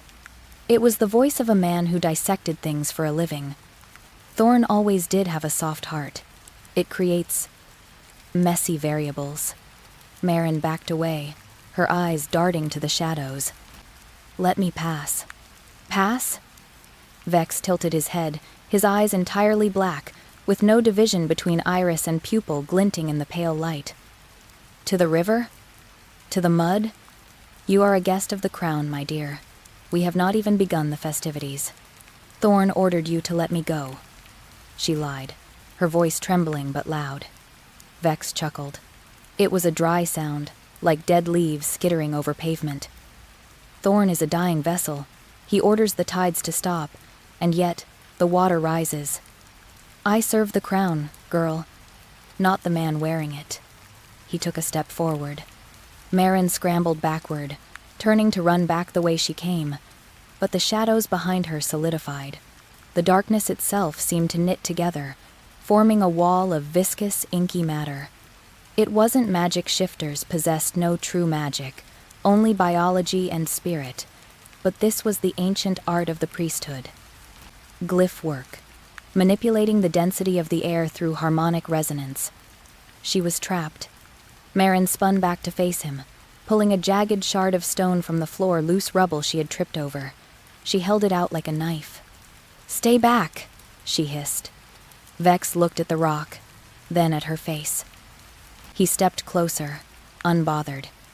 He inhaled deeply, tasting the air between them. Then, he frowned. Curious, he murmured. He closed the distance with a speed that blurred the edges of her vision. Before Marin could swing the stone, his hand shot out, gripping her jaw. His fingers were unnaturally strong, clamping down like iron bands. He forced her head up, examining her face, her eyes, the pulse hammering in her throat. Marin struck at his arm, but it was like hitting a tree trunk. Vex leaned in, sniffing her neck, just below the ear where a shifter's scent gland would be potent with pheromones. He froze. Nothing, he whispered, a flicker of genuine surprise cracking his composure. No musk of the Valerius bloodline, no scent of the northern packs. You smell of rainwater, dust, fear. He released her jaw, shoving her back. Marin stumbled, hitting the wall, the breath knocked out of her. You are a fraud. Vex declared, his voice rising in fascination rather than anger. You are not Lady Alice. You aren't even nobility. Marin clutched her chest, coughing. The truth was out. This was the moment of execution. Commoners caught impersonating nobility were usually torn apart in the training yards. I am Marin of the Lowlands, she spat, deciding to die with her own name. And I am leaving. Leaving? Vex laughed, a high, thin sound. Oh, precious creature, you have no idea what you have just walked into. He began to pace the width of the tunnel, his robes swishing softly. I sealed the crypts the moment the alarm sounded. I knew Thorn would try to be noble. I expected to catch a terrified noblewoman, brimming with wolf spirit, ready to be wasted on the pyre. He stopped, turning to look at her with a predatory hunger that had nothing to do with lust.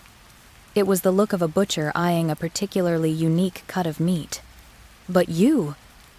He pointed a long, pale finger at her. You are hollow.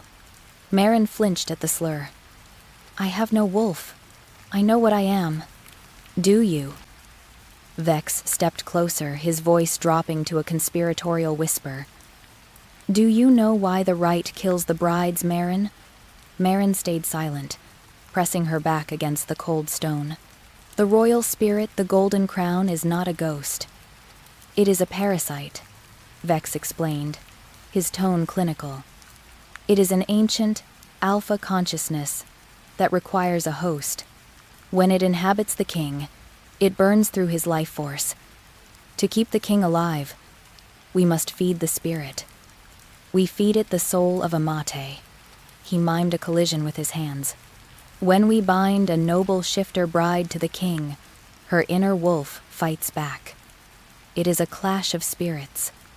The golden crown devours her wolf, tears her soul apart to feast on the energy of the struggle. The bride dies of spiritual hemorrhage within minutes. A waste. A single-use battery. Marin felt sick. Thorn had refused to choose because he refused to murder. Vex moved closer, looming over her. But you have no wolf to fight. You have no inner beast to clash with the rot. He reached out, tracing the line of her cheekbone with a cold fingertip.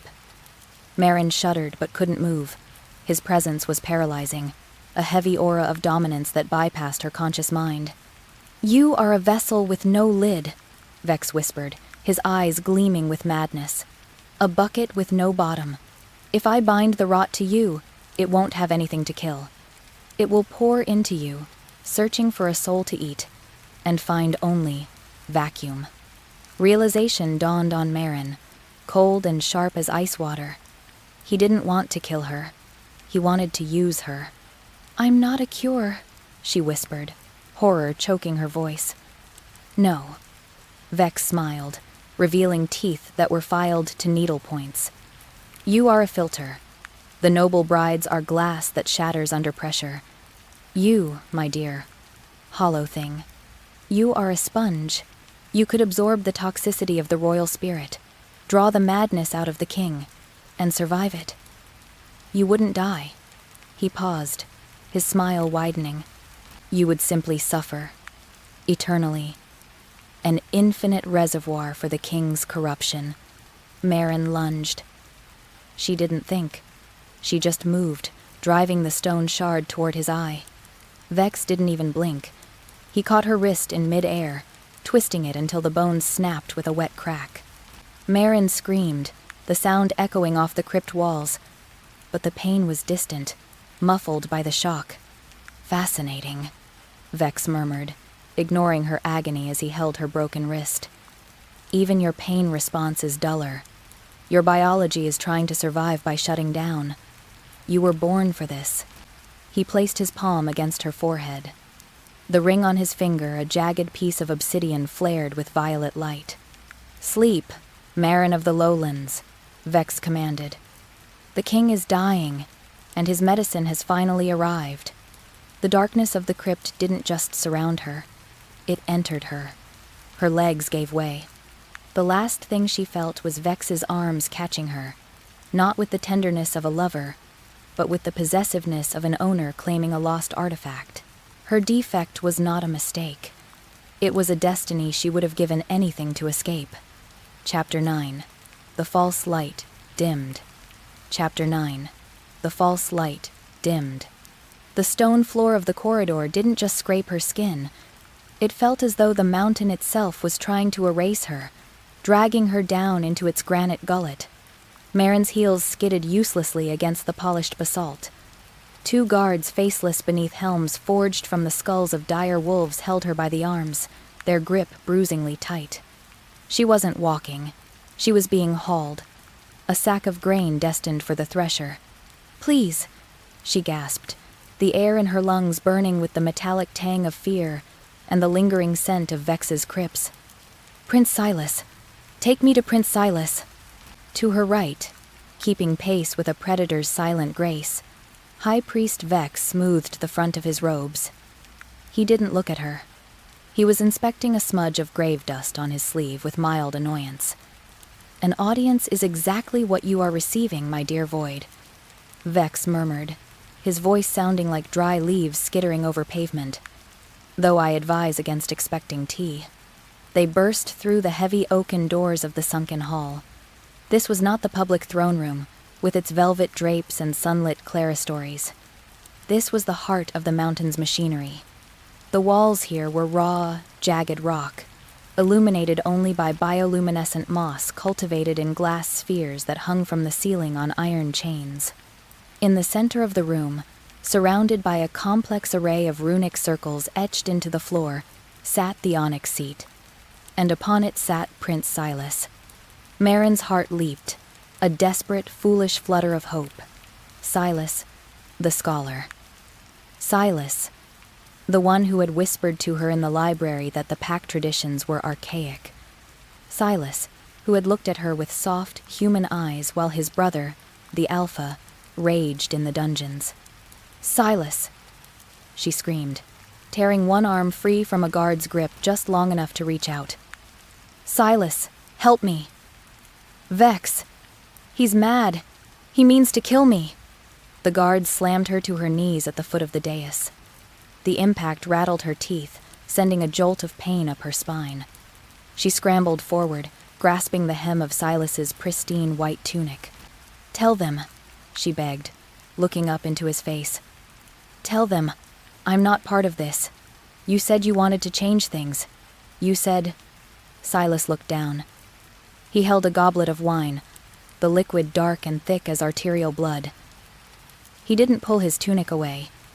He didn't recoil. He simply watched her, his expression possessing the terrible calm of a surgeon deciding where to make the first incision.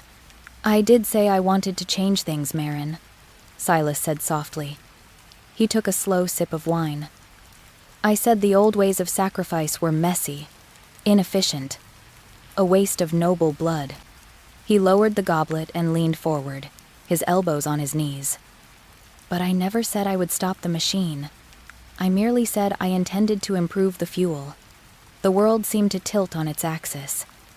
The cold radiating from Silas wasn't the magical chill of the rot. It was the absolute zero of pragmatism. "You," Marin breathed, her hand falling from his tunic as if burned. "You knew." "Knee," Vex corrected from behind her. "He didn't just know, little hollow thing. He drafted the blueprints." Silas stood, stepping down from the dais. He circled Marin, his movements fluid, devoid of the jerky, animalistic twitching that plagued most shifters. He was perfectly, terrifically human. "Look at my brother," Silas commanded, gesturing to the far end of the hall. Marin turned, dread twisting her stomach into knots. Thorn was there. The High Alpha was chained between 2 massive pillars of obsidian. He was stripped to the waist, his skin a roadmap of scars and bulging veins that pulsed with a sickly violet light. He wasn't fully shifted, but he wasn't human either. His jaw was distended, his eyes were pools of black ichor, and the air around him warped and shimmered with the sheer radioactive density of his power. He was vibrating, a nuclear reactor on the brink of meltdown. The rot poured off him in waves, eating into the stone floor, hissing where it touched the containment wards. "He is magnificent, isn't he?" Silas asked, his voice devoid of brotherly love. "A weapon of mass destruction, breathing and bleeding for the pack." "He's in agony," Marin whispered, feeling the residual waves of Thorn's pain press against her mind, not entering, but sliding off her hollow soul like rain on glass. "He is useful," Silas countered sharply. "Do you think I keep him alive out of sentiment? Do you think I let Vex experiment on him because I enjoy his screams?" Silas grabbed Marin's chin, forcing her to look at him. His grip was iron. "There are armies at our borders, Marin. The southern packs. The vampire covens of the east. They wait for the moment the alpha falls. Thorn is the deterrent. He is the nuclear fire that keeps the darkness at bay. But that fire consumes the vessel." He released her with a shove.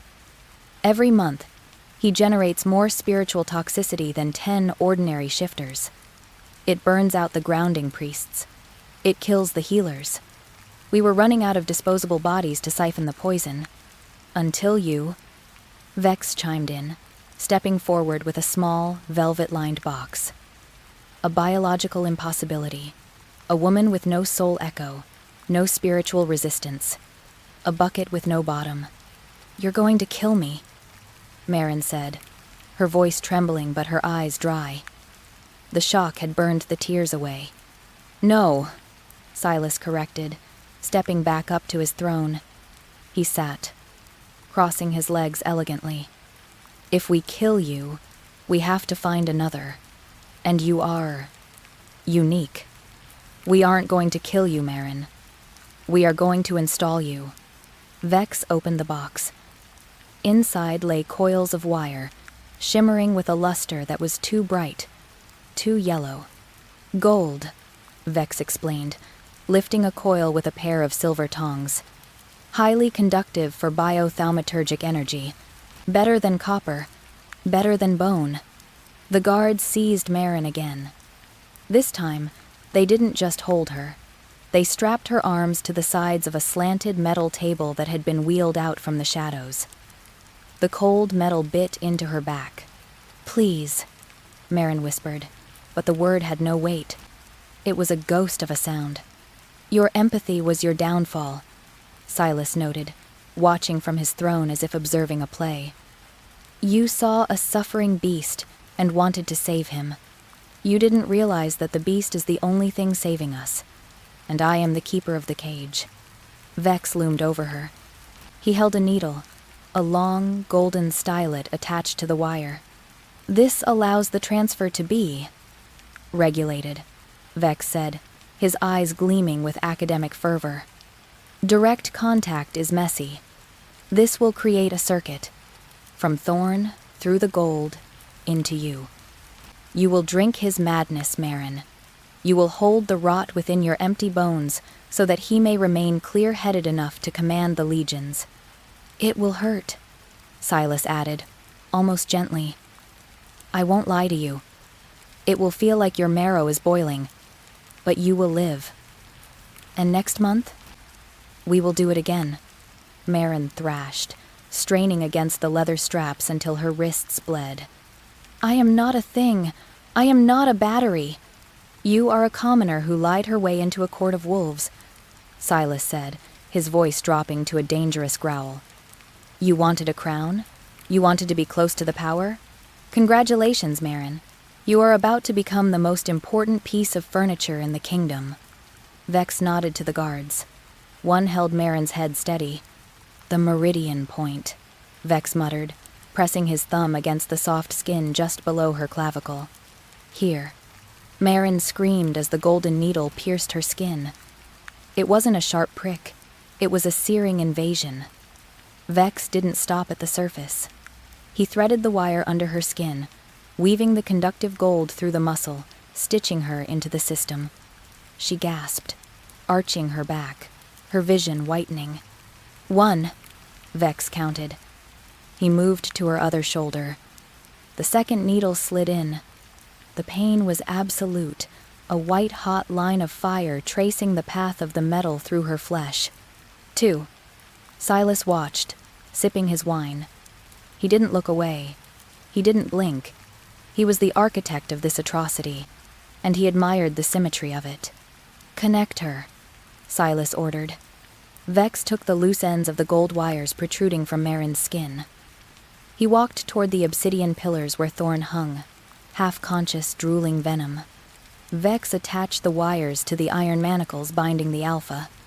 The circuit was closed. For a second, there was silence. Then, Thorn threw his head back and roared a sound that shook dust from the ceiling. The violet aura surrounding him collapsed, sucked inward, as if by a vacuum. It rushed down the chains. It raced along the floor. It hit the gold wires. Marin's body seized. It wasn't pain. Pain was a sensation. This was an erasure. The rot hit her hollow core like a tidal wave crashing into a canyon. It didn't clash with her spirit because there was nothing to clash with. Instead, it filled her. It was the screams of 1,000 dying soldiers. It was the hunger of the wolf that eats its own young. It was the sheer, crushing weight of ancient, curdled magic. Her veins turned black beneath her skin as the corruption flooded her system. The gold wires glowed with heat, searing the entry wounds, cauterizing them instantly. "Look at that," Vex whispered in awe, watching the readings on a nearby crystal gauge drop. "Thorn's toxicity levels are plummeting. She's taking it all. Every drop." Marin couldn't scream. Her jaw was locked. Her eyes were wide, staring up at the bioluminescent moss, but she saw only darkness. She could feel Thorn's mind brushing against hers, confused, relieved, terrified. "I'm sorry," a voice echoed in the cavern of her mind. It was deep, guttural, and undeniably Thorn's. "I'm so sorry." But Silas's voice cut through the real world, cool and detached. "Excellent," the prince said, standing and smoothing his tunic. "Prepare the war council. The Alpha will be lucid within the hour." He walked past Marin without glancing down. She was no longer a person to him. She was infrastructure. The false light of her hope had been dimmed, replaced by the searing, golden conduction of her utility. She was the hollow bone. And now, they were pouring the poison in. The stone beneath Marin's back was not merely cold. It was extinct. It held the deep, geological chill of rock that had never known the sun, quarried from the deepest veins of the Iron Tooth territory. She could not move. The conductive gold wire, fine as spider silk but strong as steel cable, had been stitched through the loops of her restraints and pulled taut against her skin. It bit into her wrists, her throat, and the delicate arch of her collarbones. It hummed with a low, mosquito whine of anticipation, waiting for a current it was never designed to survive. 10 feet away, the creature that had once been Thorn ravaged its own constraints. He was no longer a man, nor was he fully a wolf. He was a calamity of shifting geometry. Bones snapped and reformed with the sound of gunshots. Black fur, matted with the oily sheen of the rot, burst through skin that couldn't stretch fast enough. The miasma pouring off him was thick enough to taste metallic, like blood on a rusted coin. "Hold the stabilizers," Vex commanded, his voice dry as parchment. The sorcerer stood at the head of the altar, his hands hovering over Marin's face, fingers twitching in complex, rhythmic spasms. He didn't look at her eyes. He looked at the gold circuitry embedded in her restraints. If the conduit breaks, the backlash will liquefy the prince's organs, and ours. Silas stood in the shadows of the gallery, safely behind a barrier of thick, leaded glass. He was watching the way a clockmaker watches a gear mechanism under stress, waiting for the fracture, calculating the tolerance. "Begin." Silas's voice amplified through the chamber, stripped of all humanity. Thorn roared. It was a sound that vibrated in the hollows of Marin's chest, a sound of absolute, frantic suffering. The rabid spirit had consumed him. There was no intellect left in those white, rolling eyes. just a vessel overflowing with toxic magic, desperate to spill. Vex began the chant. It wasn't a language of words, but of frequencies, guttural tones that made the gold wire woven against Marin's skin heat up, searing. Marin gasped, her back arching off the stone. The gold burned a lattice pattern into her flesh. "Open the sluice," Vex ordered. The guards near Thorn hauled on the heavy iron levers. The chains connecting Thorn's altar to Marin's tightened. The physical link was established. Then, the metaphysical floodgates broke. It didn't hit Marin like a wave. It hit her like a possession. The black smoke pouring from Thorn's thrashing body was sucked into the gold wires, channeling instantly toward her. The rot, the accumulated toxic byproduct of 1,000 shifts, the radioactive waste of the shifter lineage. It slammed into her veins. Marin screamed, but the sound was strangled by the seizure that locked her muscles. It felt as though someone were pumping molten lead into her bloodstream. It was heavy, hot, and vile. It tasted of old graves and unavenged murders. "Too much," her mind shrieked. "It's too much." Her heart hammered a frantic, bird-like rhythm against her ribs. She could feel the walls of her own soul buckling. She was a human girl, finite and small. Thorn was an alpha, a creature of immense capacity, and even he had broken under this weight. Heart rate spiking. A medic called out, voice wavering. "She's going into cardiac arrest. She's rejecting the graft." "She cannot reject it." Silas's voice cut through the air, cool and lethal. "Force it in." Vex slammed his palms onto Marin's forehead. He forced the magical pressure down, compressing the miasma, ramming it into her spiritual core like a piston. The pain transcended nerves. It became a blinding white universe where nothing existed but the sensation of being torn apart from the inside. She was filling up. Her lungs, her stomach, her mind bloated with the chaotic rage of the beast. She was going to burst. She was going to explode into red mist and wet bone. "I am full," she thought, panic flaring. "I am full. Please. No more." But the torrent didn't stop. Thorn's screams were dying down, his thrashing subsiding as the poison left him, draining him dry to fill her up. Marin felt the seams of her sanity tearing. She squeezed her eyes shut, tears vaporizing against her fever-hot cheeks. She tried to push back, to build a wall against the intrusion, but the rot laughed at her resistance. It ate walls. It corroded strength. Strength. Silas's words from the dungeon echoed in the burning dark of her mind. "Your empathy is a weakness." He was right. Fighting this was impossible. Strength was finite. Walls could be broken. But Marin realized, with a sudden, lucid clarity amidst the agony, that she had never been strong. Not in the way they were. She had never had walls. She remembered the winter of the famine in the outer districts. She remembered the gnawing, hollow ache in her belly that lasted for months. She remembered the silence of her empty house after her father died. She remembered looking into the future and seeing absolutely nothing. She knew emptiness. She was intimately acquainted with the void. Rich men like Silas, powerful beasts like Thorn, they were full cups. They were defined by what they possessed: power, land, magic, pride. When you pour poison into a full cup, it overflows. It ruins everything. But Marin? Marin was a starving thing. Marin was a canyon carved by loss. "Don't fight it," a voice whispered from the deepest part of her. "You are not a fortress to be defended. You are the hunger." Marin stopped screaming. She stopped tensing her muscles against the invasion.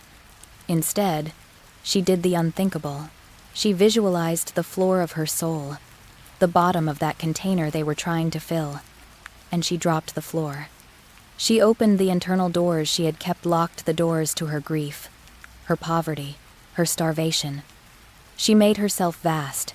She made herself bottomless. "Come in," she invited the rot. "I have room." The change in the room was instant. The violent sparking of the gold wires ceased. The smell of burning ozone vanished, replaced by a deep, unnatural chill. Vex stumbled back, his hands recoiling from her forehead as if he'd touched liquid nitrogen. What? The black miasma didn't stop flowing. It accelerated. But it was no longer being forced. It was being inhaled. The vortex swirled above Marin's chest, a cyclone of ink and shadow, diving into her sternum.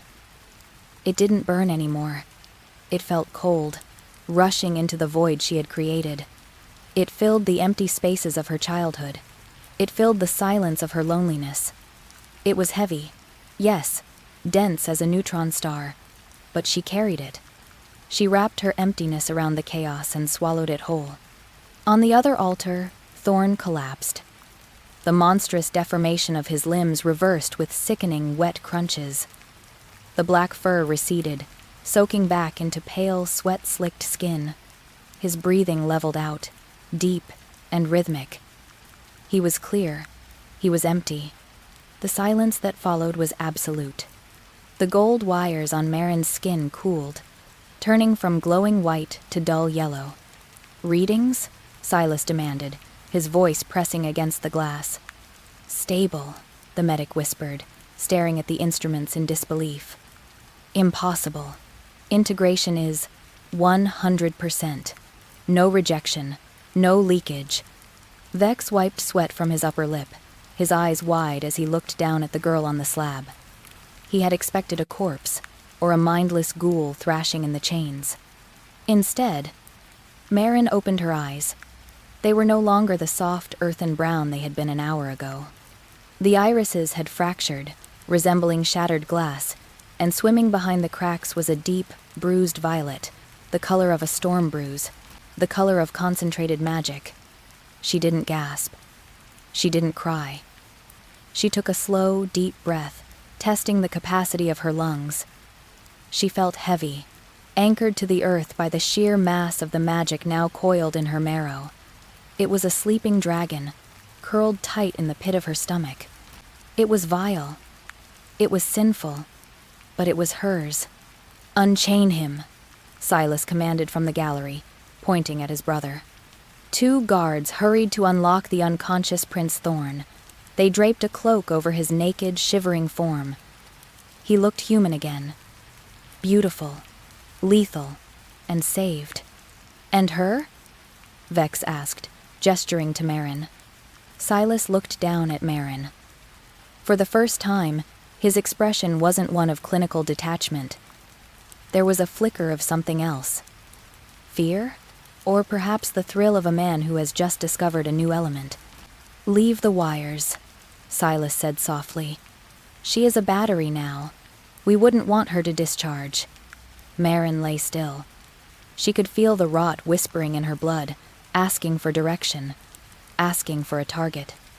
She looked up at the stone ceiling, seeing past the rock. They thought they had turned her into a garbage bin for their sins. They thought they had saved their alpha by dumping his madness into a disposable vessel. Marin closed her eyes, and the darkness inside her eyelids smiled. A vessel holds water, she thought. But a dam holds a flood. And one day, the dam would break. The chamber beneath the citadel was not built for mercy. It was a cavity carved straight into the mountain's heart, its walls slick with veins of obsidian that pulsed faintly, like something breathing in its sleep. Marin hung suspended at the center of it, arms outstretched, wrists bound in gold-threaded chains etched with runes that burned against her skin. Not pain. Containment. Below her, the rot moved. It had no single shape. It bled out of the stone like spilled ink, pooling, recoiling, whispering in 1,000 fractured voices. The same corruption that had blackened flowers, hollowed kings, and devoured queens for centuries.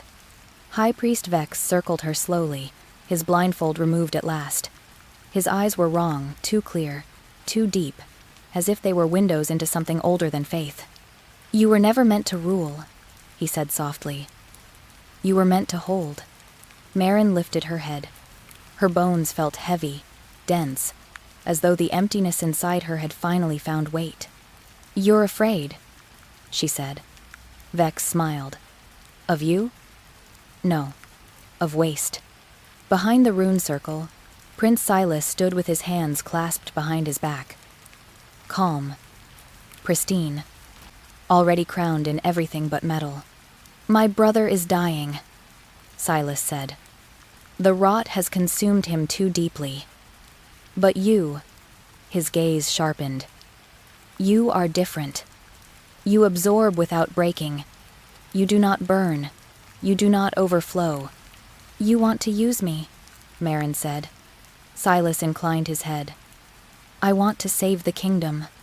And damn me." A pause. "Yes." The chains tightened. The rot surged upward, drawn to her like a starving thing sensing an open mouth. Marin gasped as it entered her. Not violently. Reverently. The corruption poured into her hollow core, and for the first time in its endless existence, it did not spread. It stopped. The whispers quieted, collapsing inward, folding into her emptiness like smoke drawn into a vacuum. Vex staggered back. "No, this isn't possible." Marin screamed, not in pain, but in consumption. She felt it all. Every sacrificed bride, every king eaten from the inside, every lie sanctified as tradition. The rot wasn't evil. It was starvation, and she was built to feed it. The runes shattered. Chains snapped. Marin fell to the stone on her feet. Her eyes were no longer copper. They were black glass, veined with faint gold light. "I am not your vessel," she said quietly. "I am the end of this." The rot obeyed her. It recoiled, then devoured itself, collapsing inward until nothing remained but dust and silence. Thorn screamed somewhere above. Then, breathed. Alive. Silas drew his blade. Too late. Marin looked at him not with rage, but with understanding so deep it terrified him.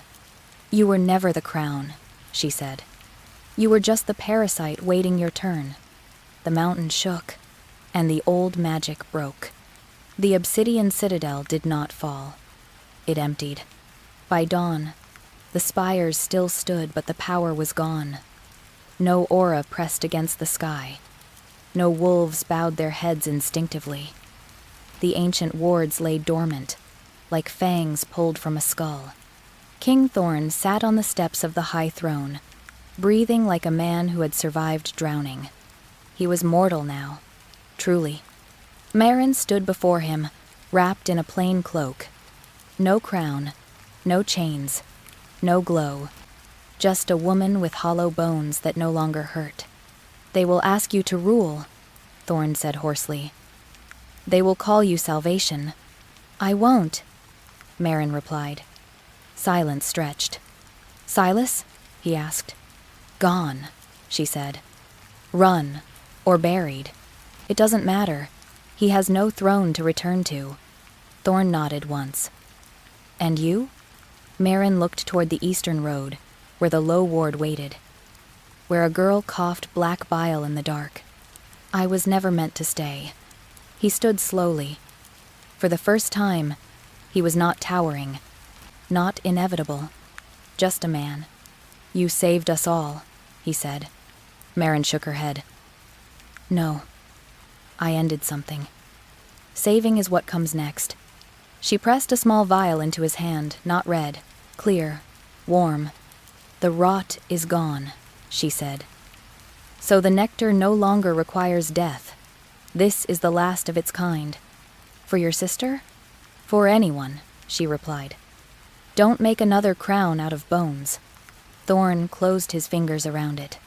"I never asked to be king," he said. "Good," Marin answered. "Then don't be." She turned away before he could say more. By nightfall, she was gone from the citadel. Weeks later, in the low ward, a girl named Alice breathed clean air for the first time in months. And somewhere deep beneath the mountain, where rot once whispered, there was only silence. The kingdom would rebuild. Slowly. Imperfectly. But the age of cursed crowns was over, because the hollow had eaten the curse and walked away.